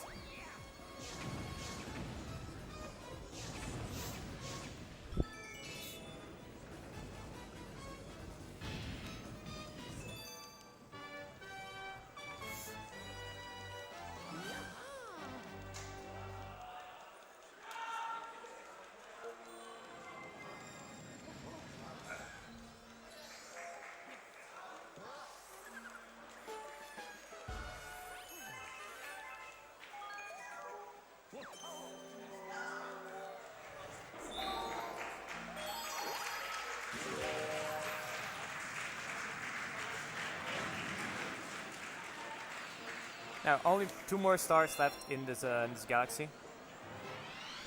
There's a third galaxy in this dome. It is Dusty Dune Galaxy, but we don't talk about it. It's a bad place.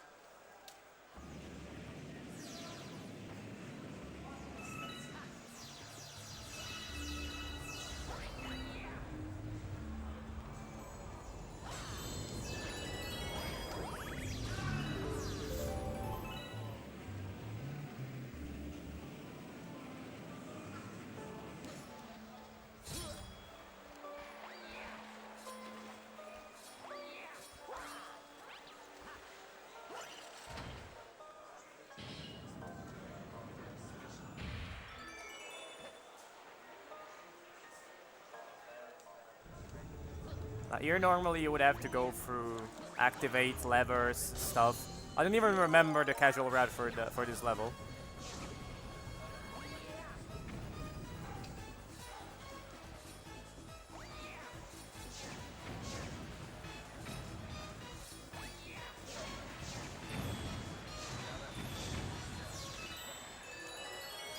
I tried to collect some star bits there, but I wasn't exceptionally fast there, so I couldn't do that.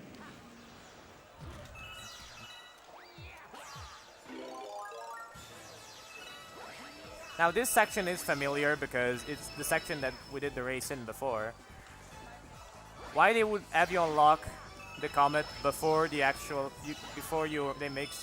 I mean, you can play the comet as you've seen before this level. If you're thinking that doesn't make much sense, you're right. That doesn't make any sense.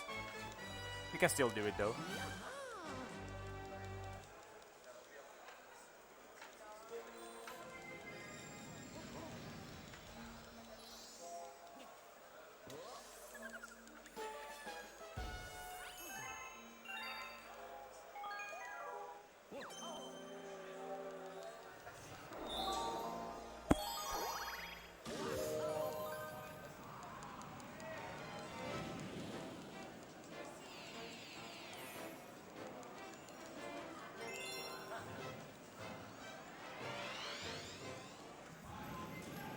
So now we go into what is probably mechanically the best star of the game to execute. If you land the movement on the star, it feels so good.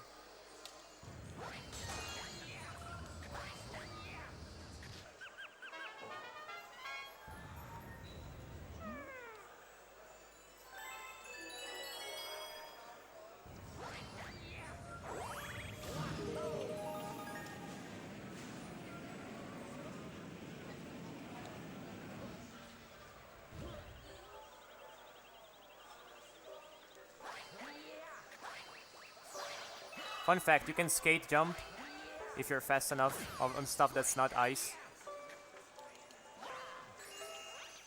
Now we cheat the slope again.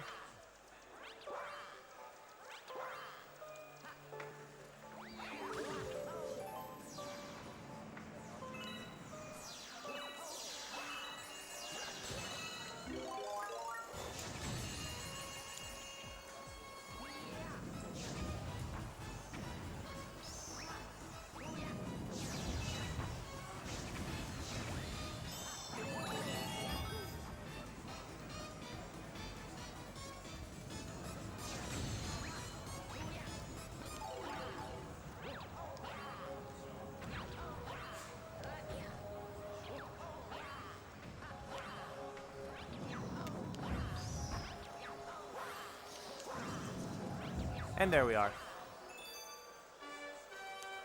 As you can see, it's all pretty fast, and use a lot of backflips.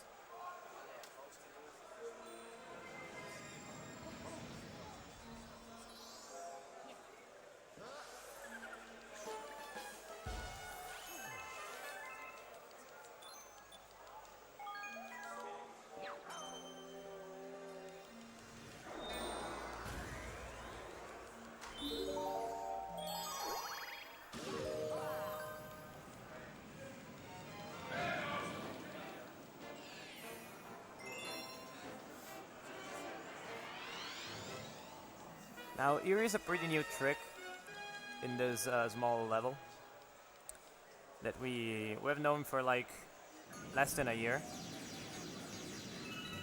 Normally, you would have to climb using all of these and with the B power up, but you can like get a very big boost out of the first part of the level. We still don't exactly know how it works, but it does, so hey, why not use it?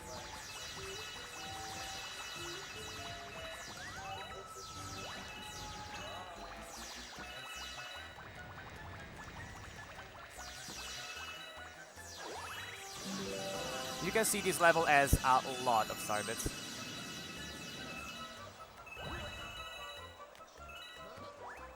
The trick works here as well, but I'm not going to use it as much because apparently entering the launch star, the thing that I've used there to reach this part of the level, changes the trick a bit. As you can see, it didn't work now.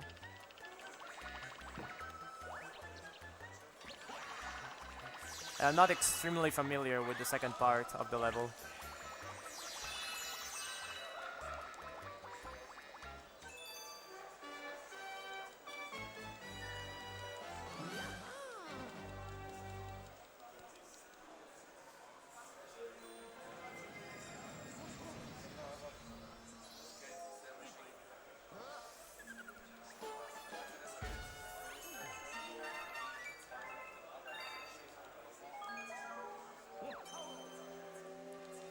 Now, here's the second battle against Bowser.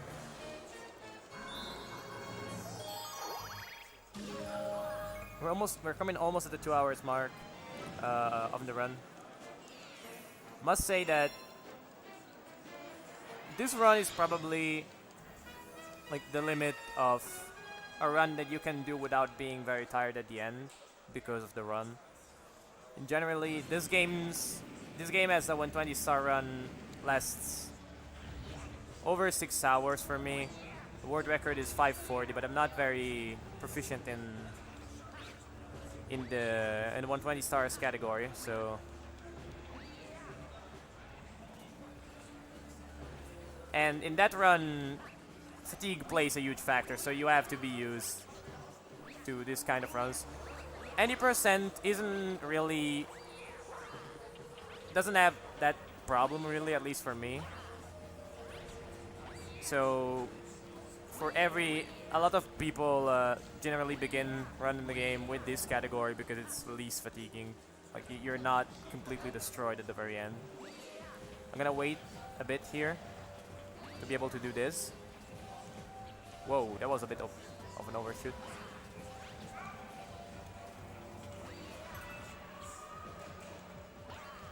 And gravity in this game is weird.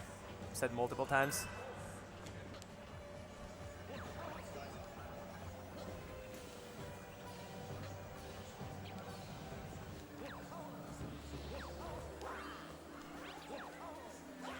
That skip saves about 25 seconds.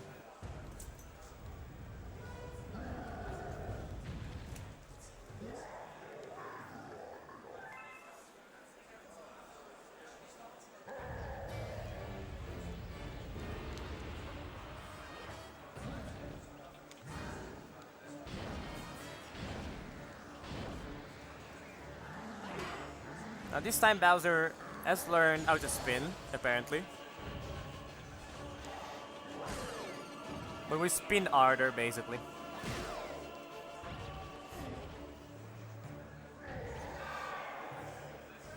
Now, as you see, eat the tail, stop his animation.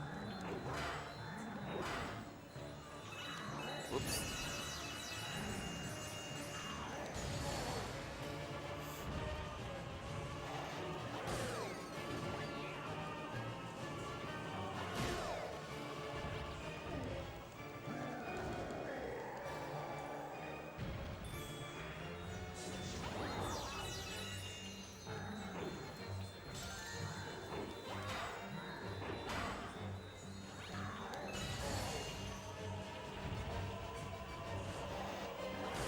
You can see that you should technically... Oops. You should technically spin on the ground, but if you spin on the ground and then jump, and you have expended your spin, you'll still get like a dummy spin. That's not a proper spin, but still has some of the properties of the spin. Namely, it hits enemies and Bowser. So we take advantage of that to avoid having to wait for Bowser to pass 3 times in front of us. Instead, we only do it once.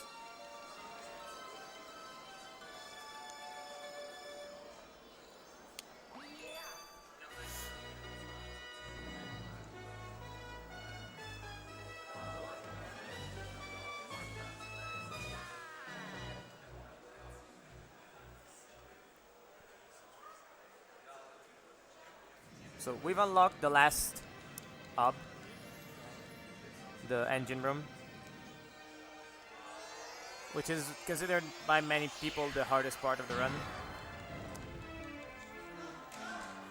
There's a couple of interesting skips you can do.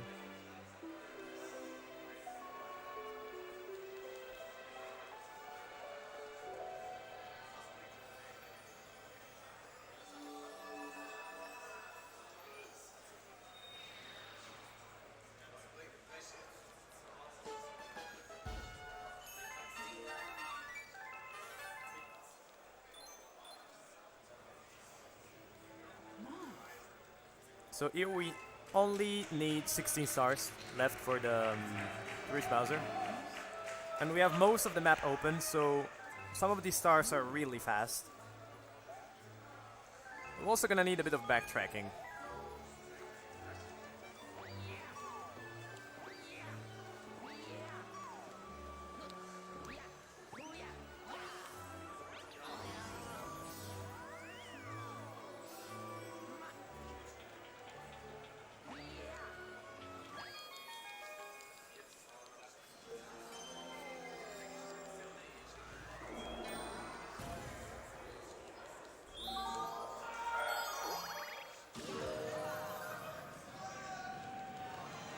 The first galaxy is Gold Leaf, which is an Oni Ivory ripoff, TBH.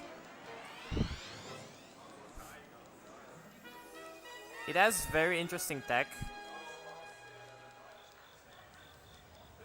Like there's a IL only route that you can use here. Consider it IL only because most people are not consistent enough. Here you can see that I got the first frame jump.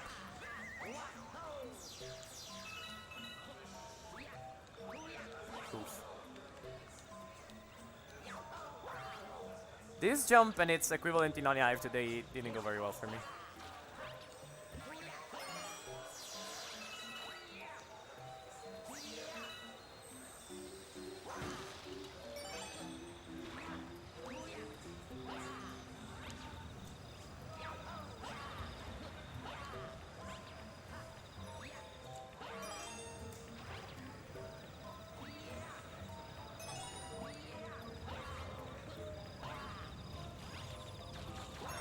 We'll see who wins the struggle. Not us. Rip.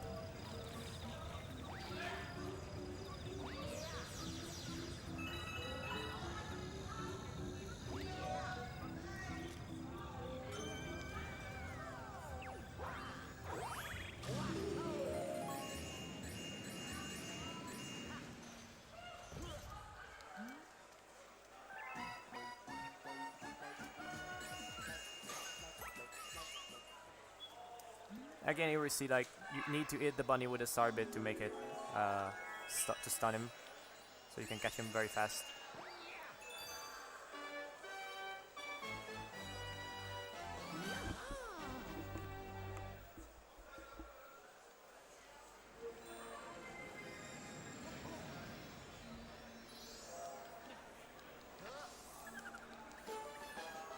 Now, my least favorite level in the game. Because Cataquex.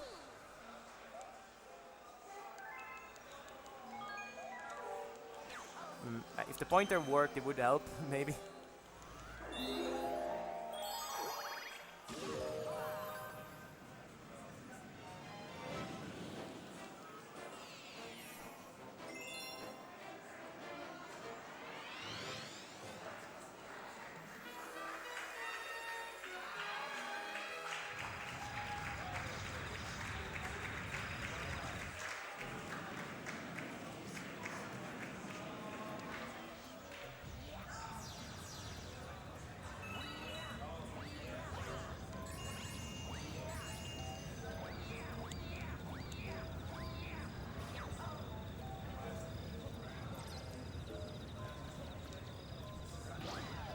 Pretty much the only instance in the level where a Cataquack is useful.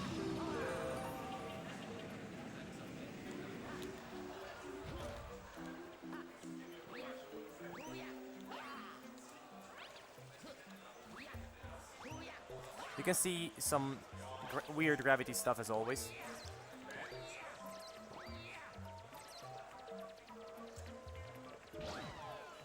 I didn't get Cataquacked, so this already, by my standards, is a pretty good Gold Leaf 2.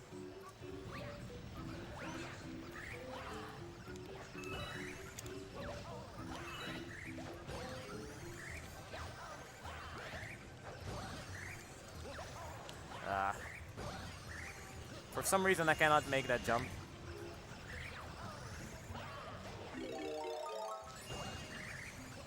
You see, this level has to go wrong some way. Like, it can be okay. At least not for me.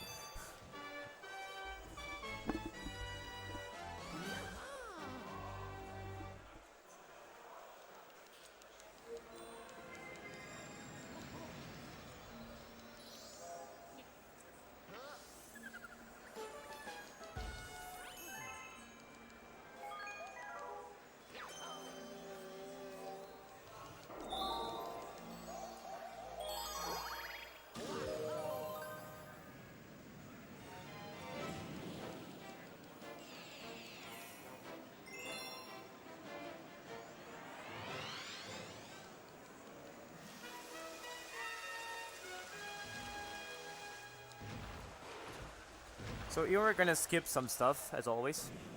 This huge tower, we're gonna climb it in a bit of an unorthodox way.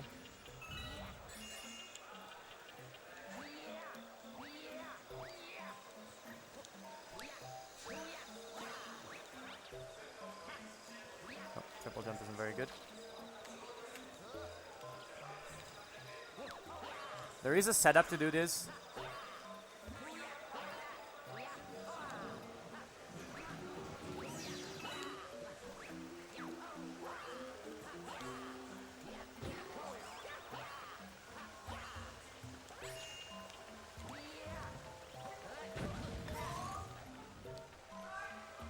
So here we do this, and by doing this we can skip the activation cutscene for the boss. You can hear the boss music, but it is not gonna act.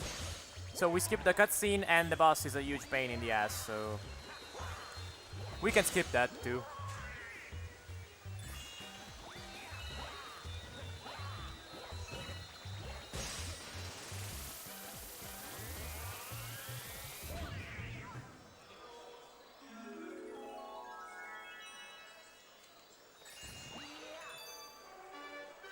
All in all, a pretty good gold leaf tree.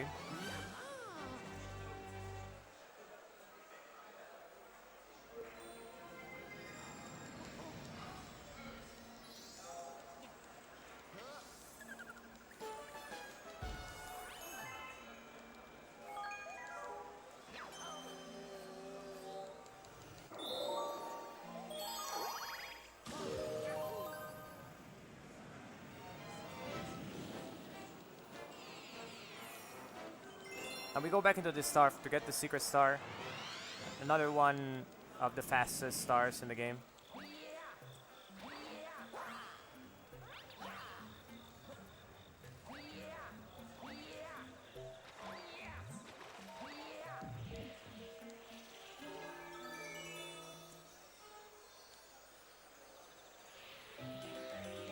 Lol, I missed like half the notes.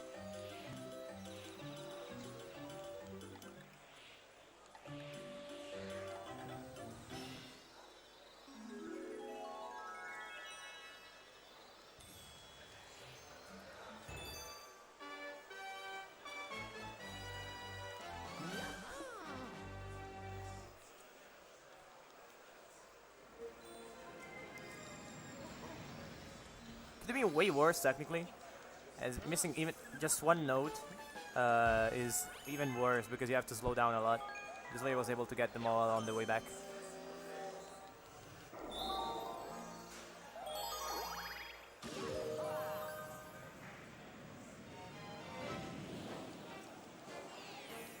Now there's the comet. We're gonna use that same jump again that we did on the gold leaf 3-star to skip most of the race. This time we're on a timer, so if we don't get it by 4th try, we're dead. Because there's the Cosmic Luigi going around and he will be able to get there.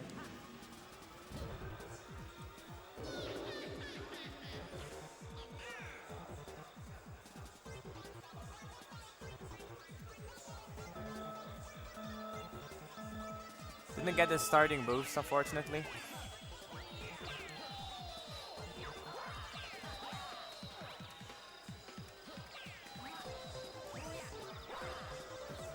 Okay, very nice. That was very nice.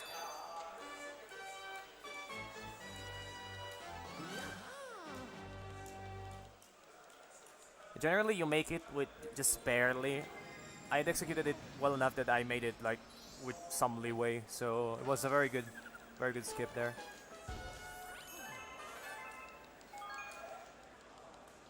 You can see there's something that doesn't go to plan there.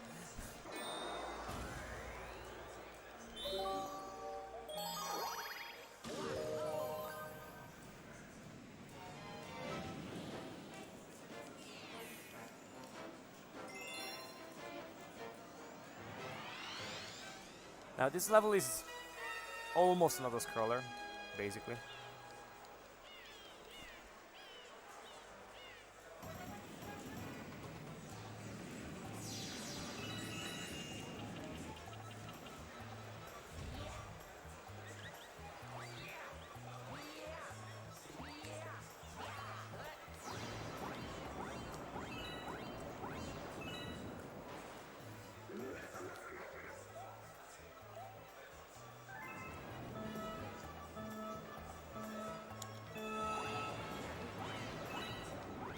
So maybe you can chill out and relax.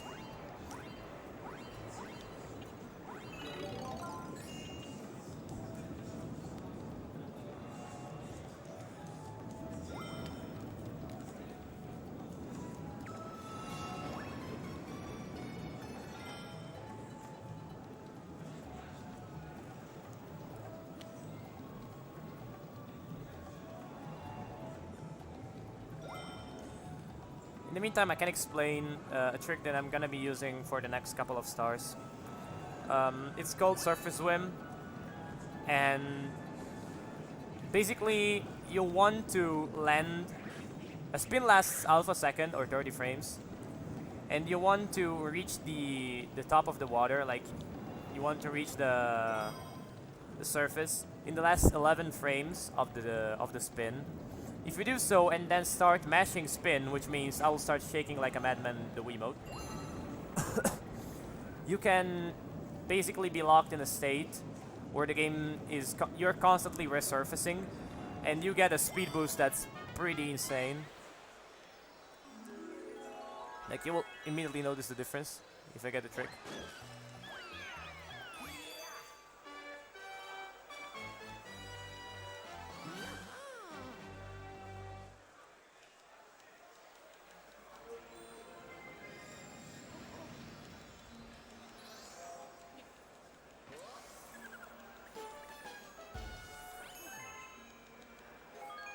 So you will see in this level and the level after this. This level is the race.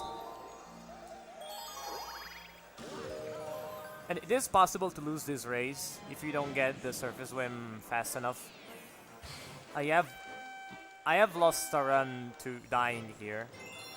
So it is not common, but it can happen.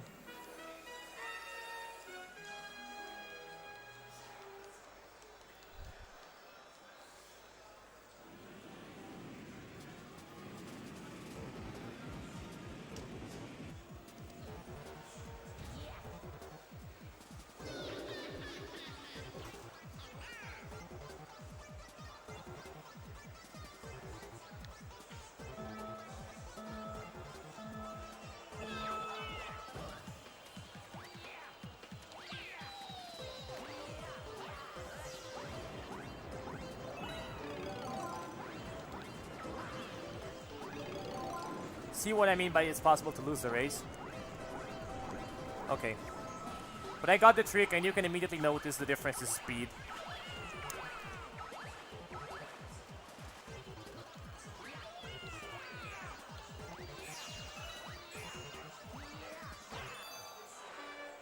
So really not very good beginning, but the second part was pretty good.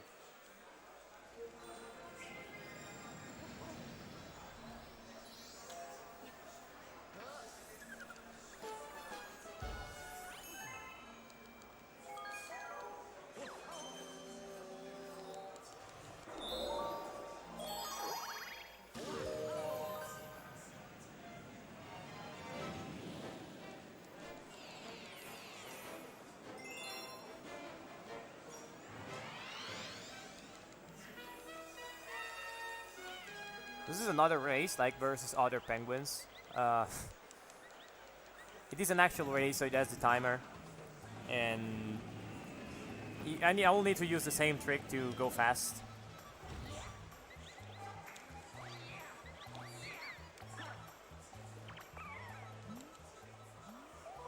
The reason I decided to get it at the very beginning, I will try to nail it. It's a visual cue that I have missed by quite a lot, actually. I will need to activate the trick a couple times. This is the first one.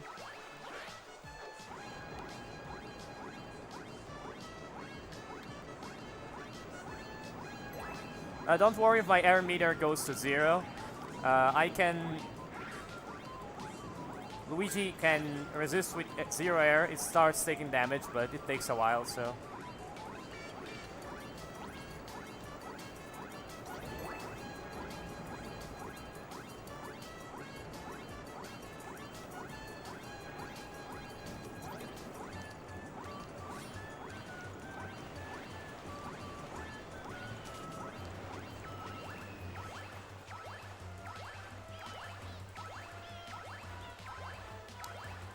$53 is not a bad time, considering I didn't get the setup at the beginning. Could have been way better, but...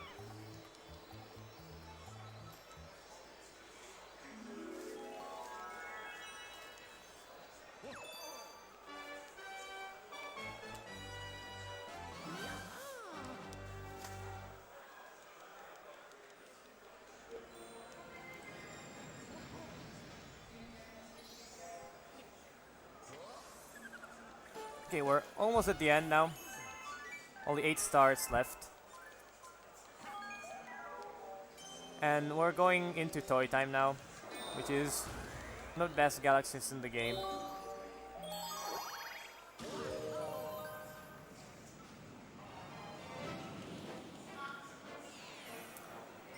In the first star, there's a pretty big skip. We call it armpit skip. You'll see why when we get to the skip.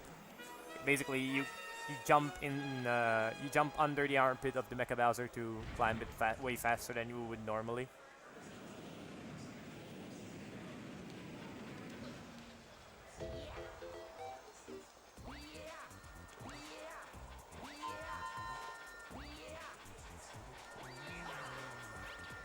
I will collect the star bits in this level and in another level next to this,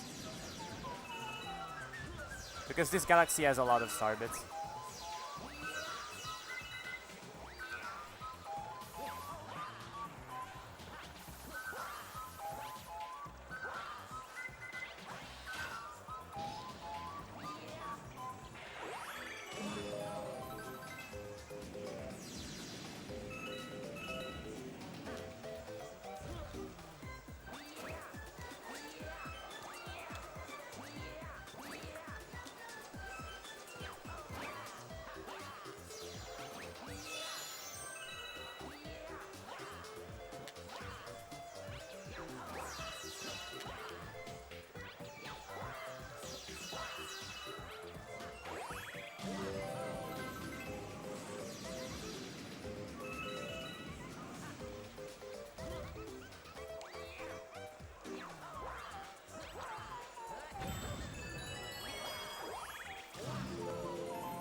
Okay, so the skip is coming up now. The rest of the level is just cool movement, and that's about it. Oof.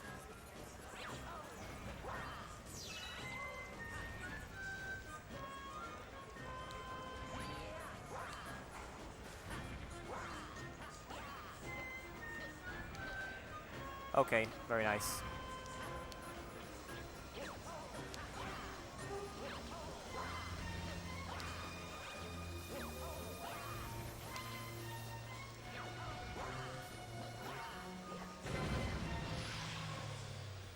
You're supposed to go down in the core of the Mecha Bowser and cause the explosion, but it's enough to destroy all the rocks.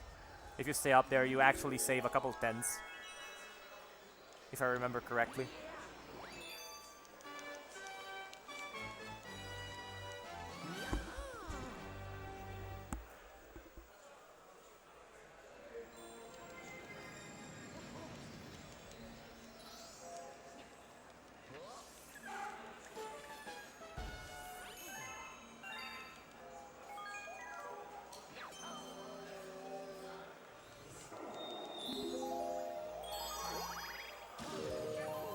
Now there's this star that is pretty movement heavy, and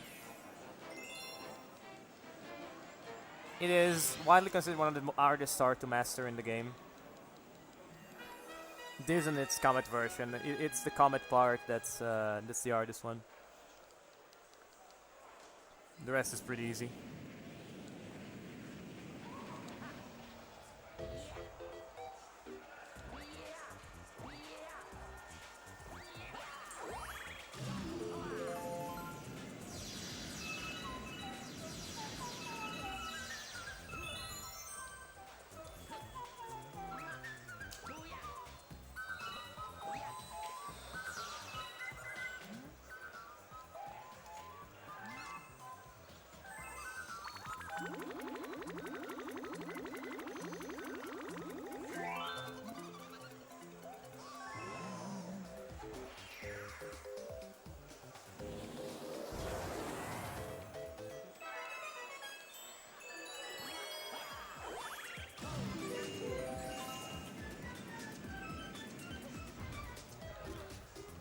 Oof.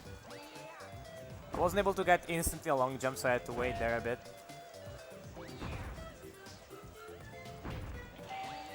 If you get hit by one of those stocks boxes, exactly, it's a one-shot kill, so that wasn't very good.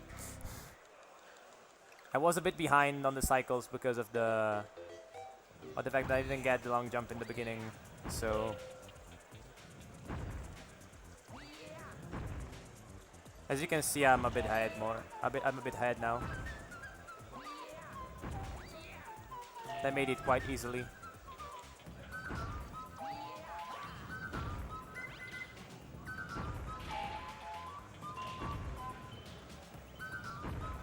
But if you die, you ruin the cycle of that stone, so that wasn't very fast.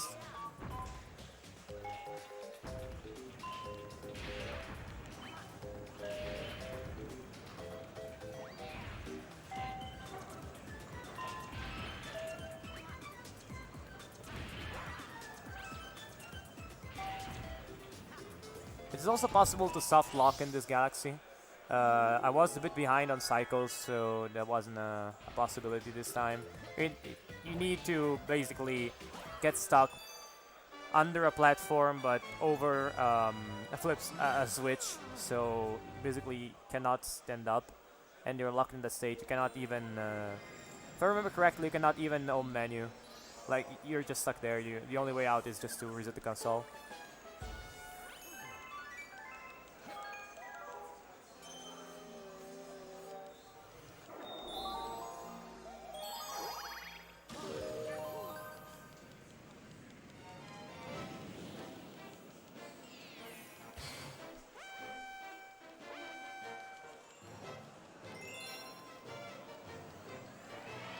So here's the same thing, but the tox boxes move like twice as fast. So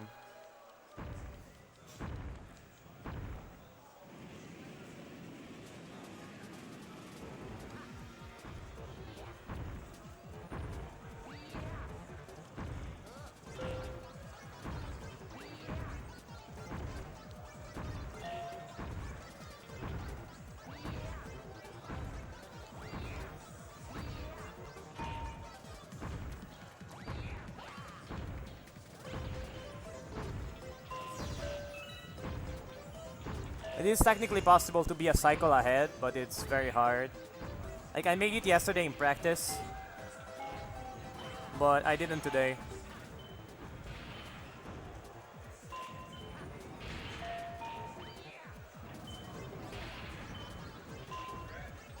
Okay, this was way better than before.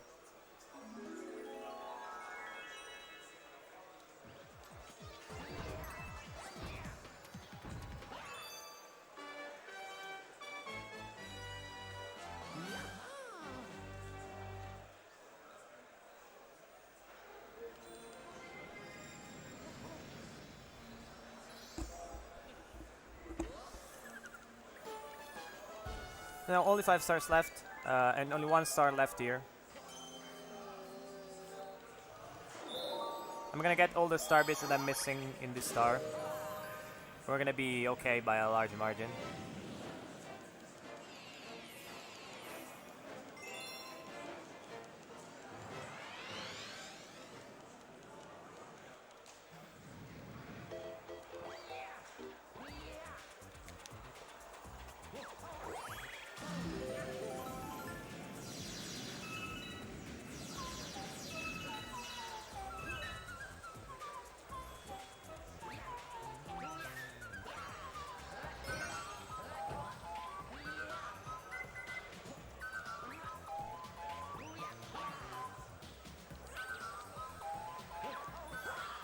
Well, you can do a pretty fancy triple jump there to get here, but I wasn't able to.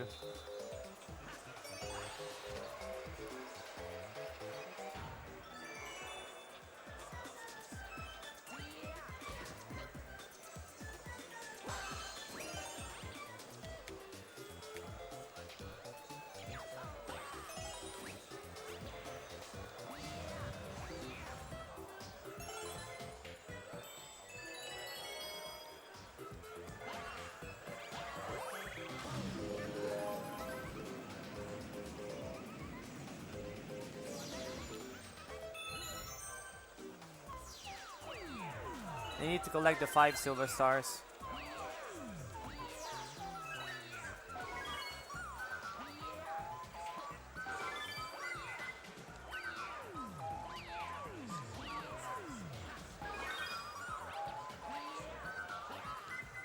Also, this level sparked the debate in the community once. I remember it was if lava is actually a platform or not. Technically, on the grounds that you can stand on lava, it is a platform. Doesn't matter if it kills you, there's still a platform.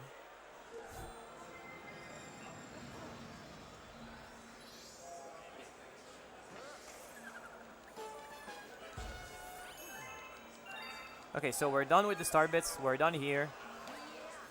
Just a couple more stars, and we're gonna do some movement back to the kitchen. The third dome we've unlocked. Maybe not fall down would be best.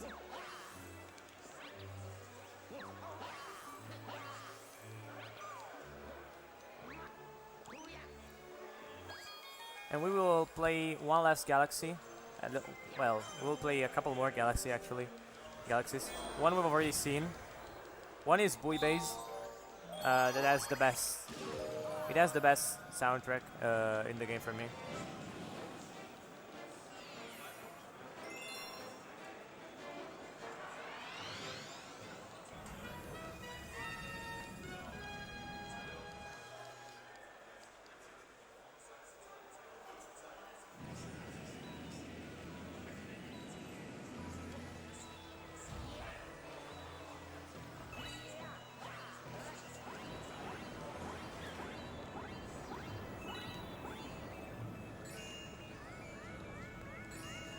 You need to debate the torpedo head or torpedo. I don't remember torpedo head. This is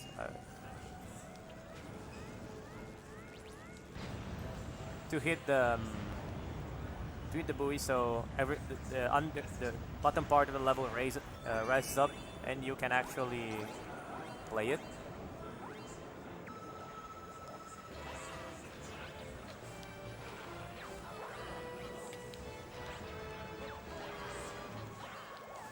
Luigi would help if you stood up there. Thank you very much.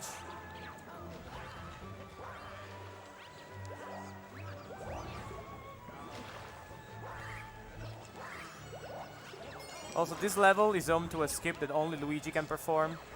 Mario doesn't have the jump height to do it. It is this skip.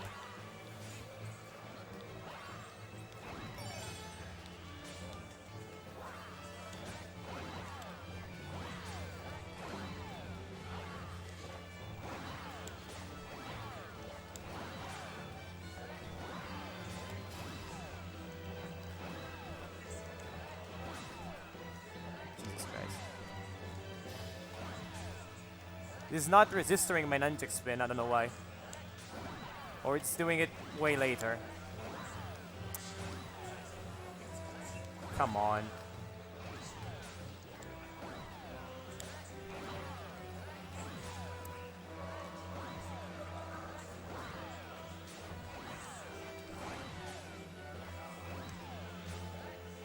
Oh, come on.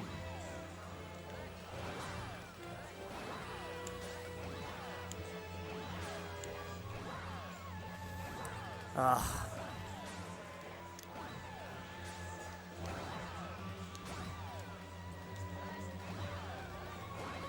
Ah.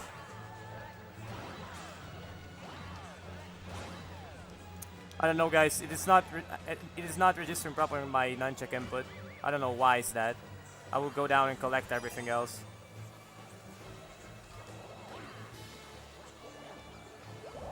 Like, there is one small problem, i.e. this one, but you can collect it this way. There is a chip there.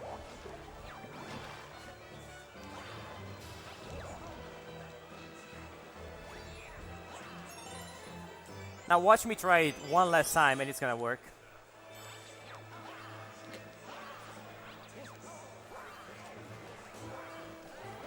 It's not, whatever.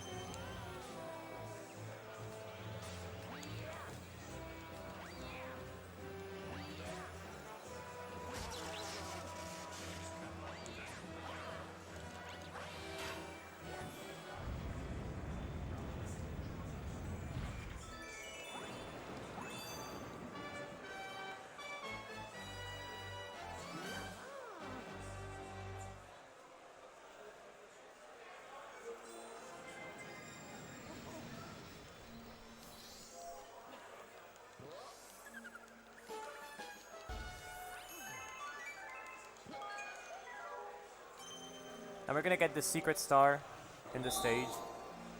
and we'll be only missing 2 stars. One of them is an incredible run killer generally.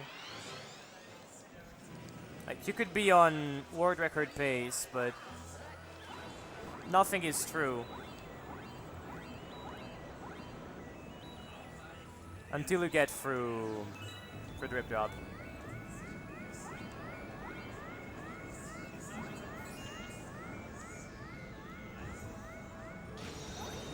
This is a precise sequence of inputs, and if you miss them or miss the first, you miss the first one basically, you're gonna lose more, basically half a minute.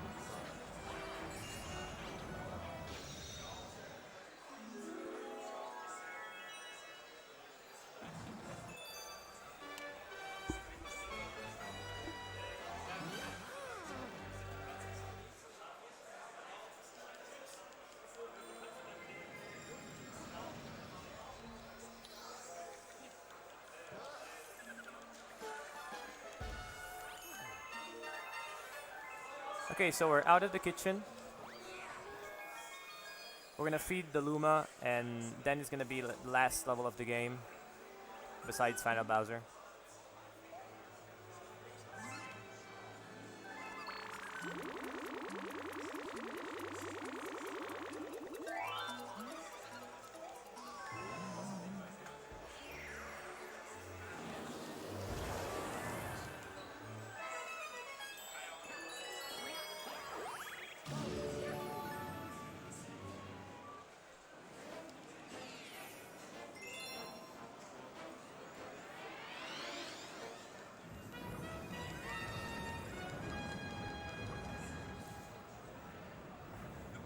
So, as I said many times now, objects move only on camera, and I need to hit the first steel with the first shell, else it's gonna get very messy very quickly. And as you can see, the camera is not really very helpful. I still did.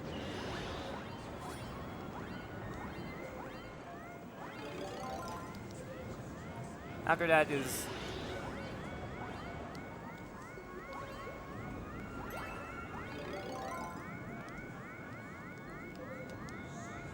After that, the rest of the hits are pretty simple. It's just that the first one has a very awkward camera angle, and so if you're not used to it, it's not gonna be pretty.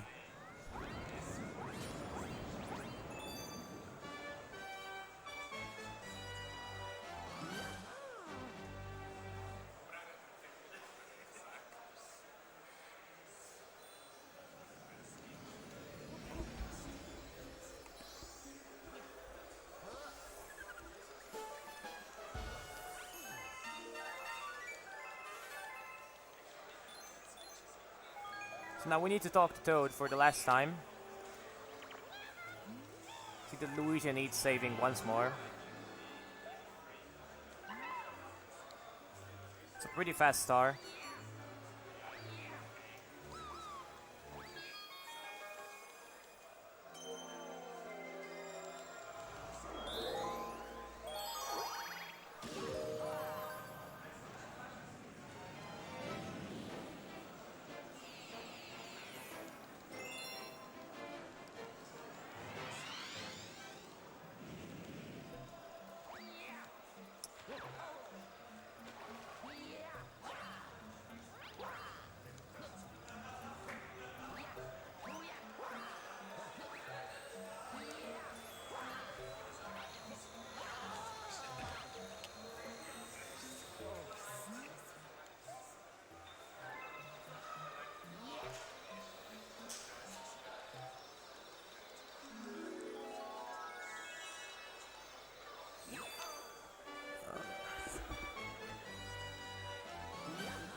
So now we got the final star, and we're off to the final level. There's gonna be a small cutscene before the final level. So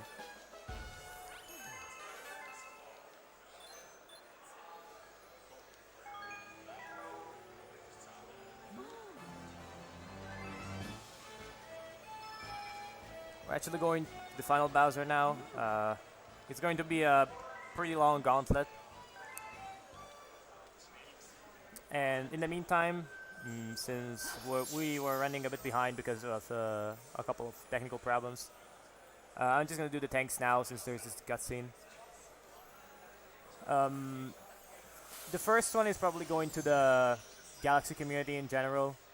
It's been a pleasure to be with them since I started running this game. So I love them as a community. I've never seen anybody talk ill of their community, and for good reason. There's a lot of great people there, so I thank them for, well, running the game and making it a pleasure in the process. To all the community in my stream, because it's been quite a while since I last did a stream, considering I had some connection problems. I've been through heaven and hell to change ISPs. A lot of stuff went wrong, basically.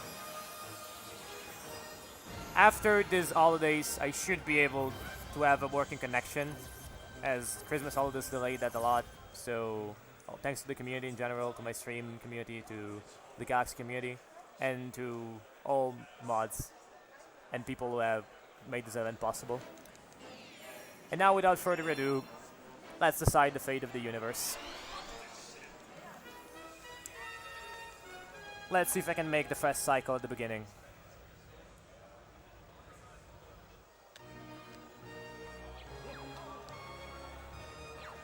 Probably not anymore. Definitely not anymore.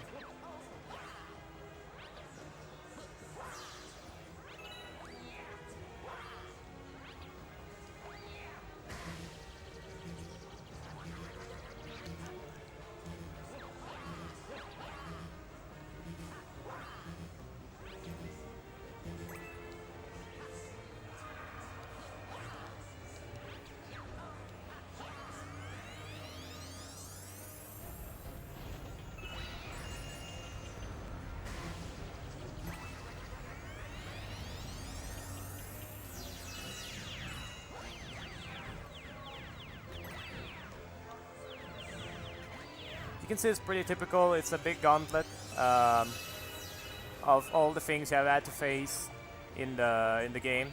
We haven't had to face Dusty Dunes, so the sand there is a bit off-putting, maybe. Also, I was forgetting rule number 1 of running this game. You'll see what I mean. The absence has done me ill, apparently, and I've forgotten the one true rule. I will still be able to make it happen, but it will take a couple of Bowser hits.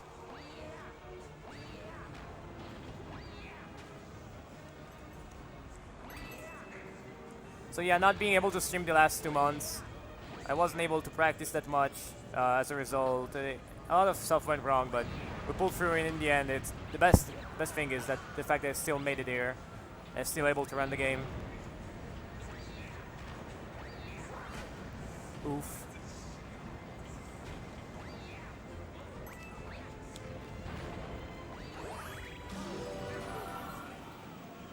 Now time for the final boss, i.e. the stairs to Bowser.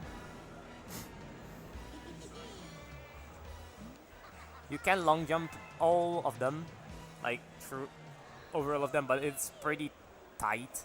Like, you need to do a lot of consecutive long jumps.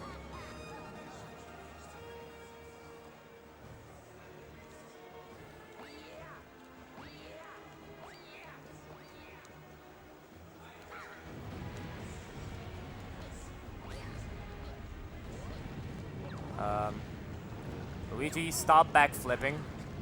Whatever.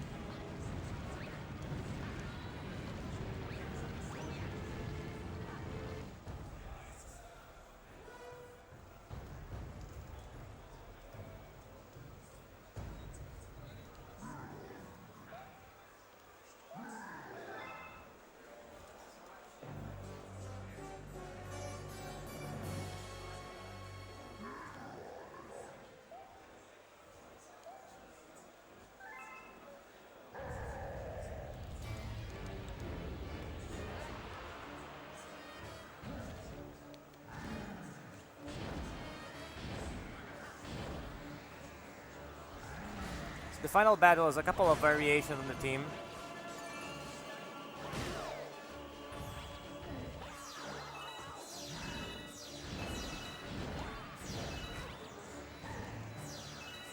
Oof.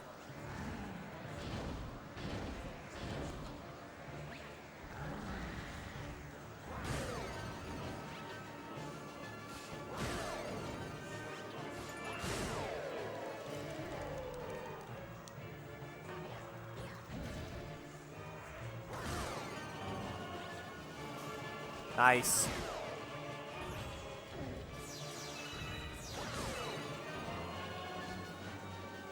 Oof.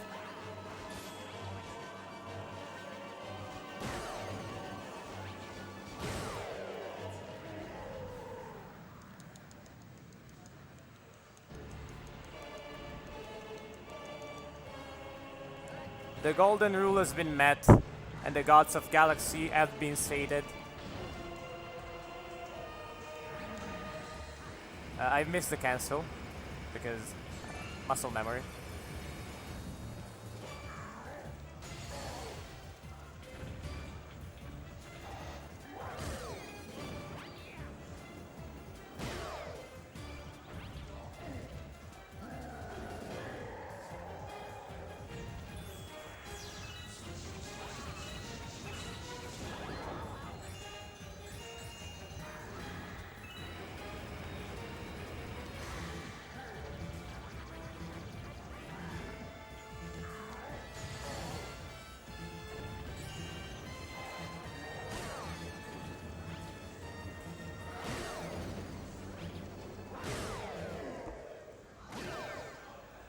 Okay, time is on collecting the final Grand Star.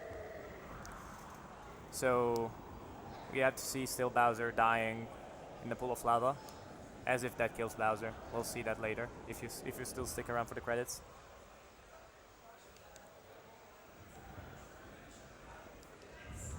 Probably missed sub 240 by a couple of seconds.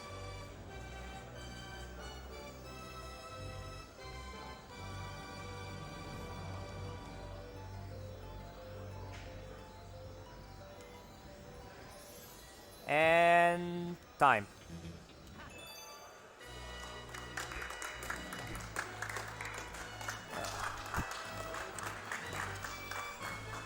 So I wanted to dedicate this run to Pods, as he has struggled a lot to reach the sub 240 goal in the past. So I feel you with missing it by 6 seconds and then a marathon, nonetheless. But thank you guys for being here. I hope to see you guys soon on the stream, and that's about it. We'll leave it to Castlevania.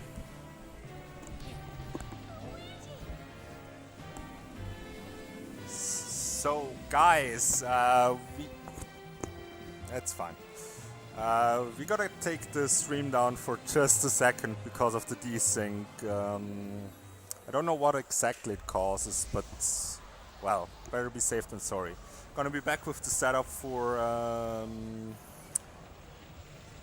not for Castlevania yet, for Dr. Mario, and after that Castlevania. So yeah, gonna see you in just a minute.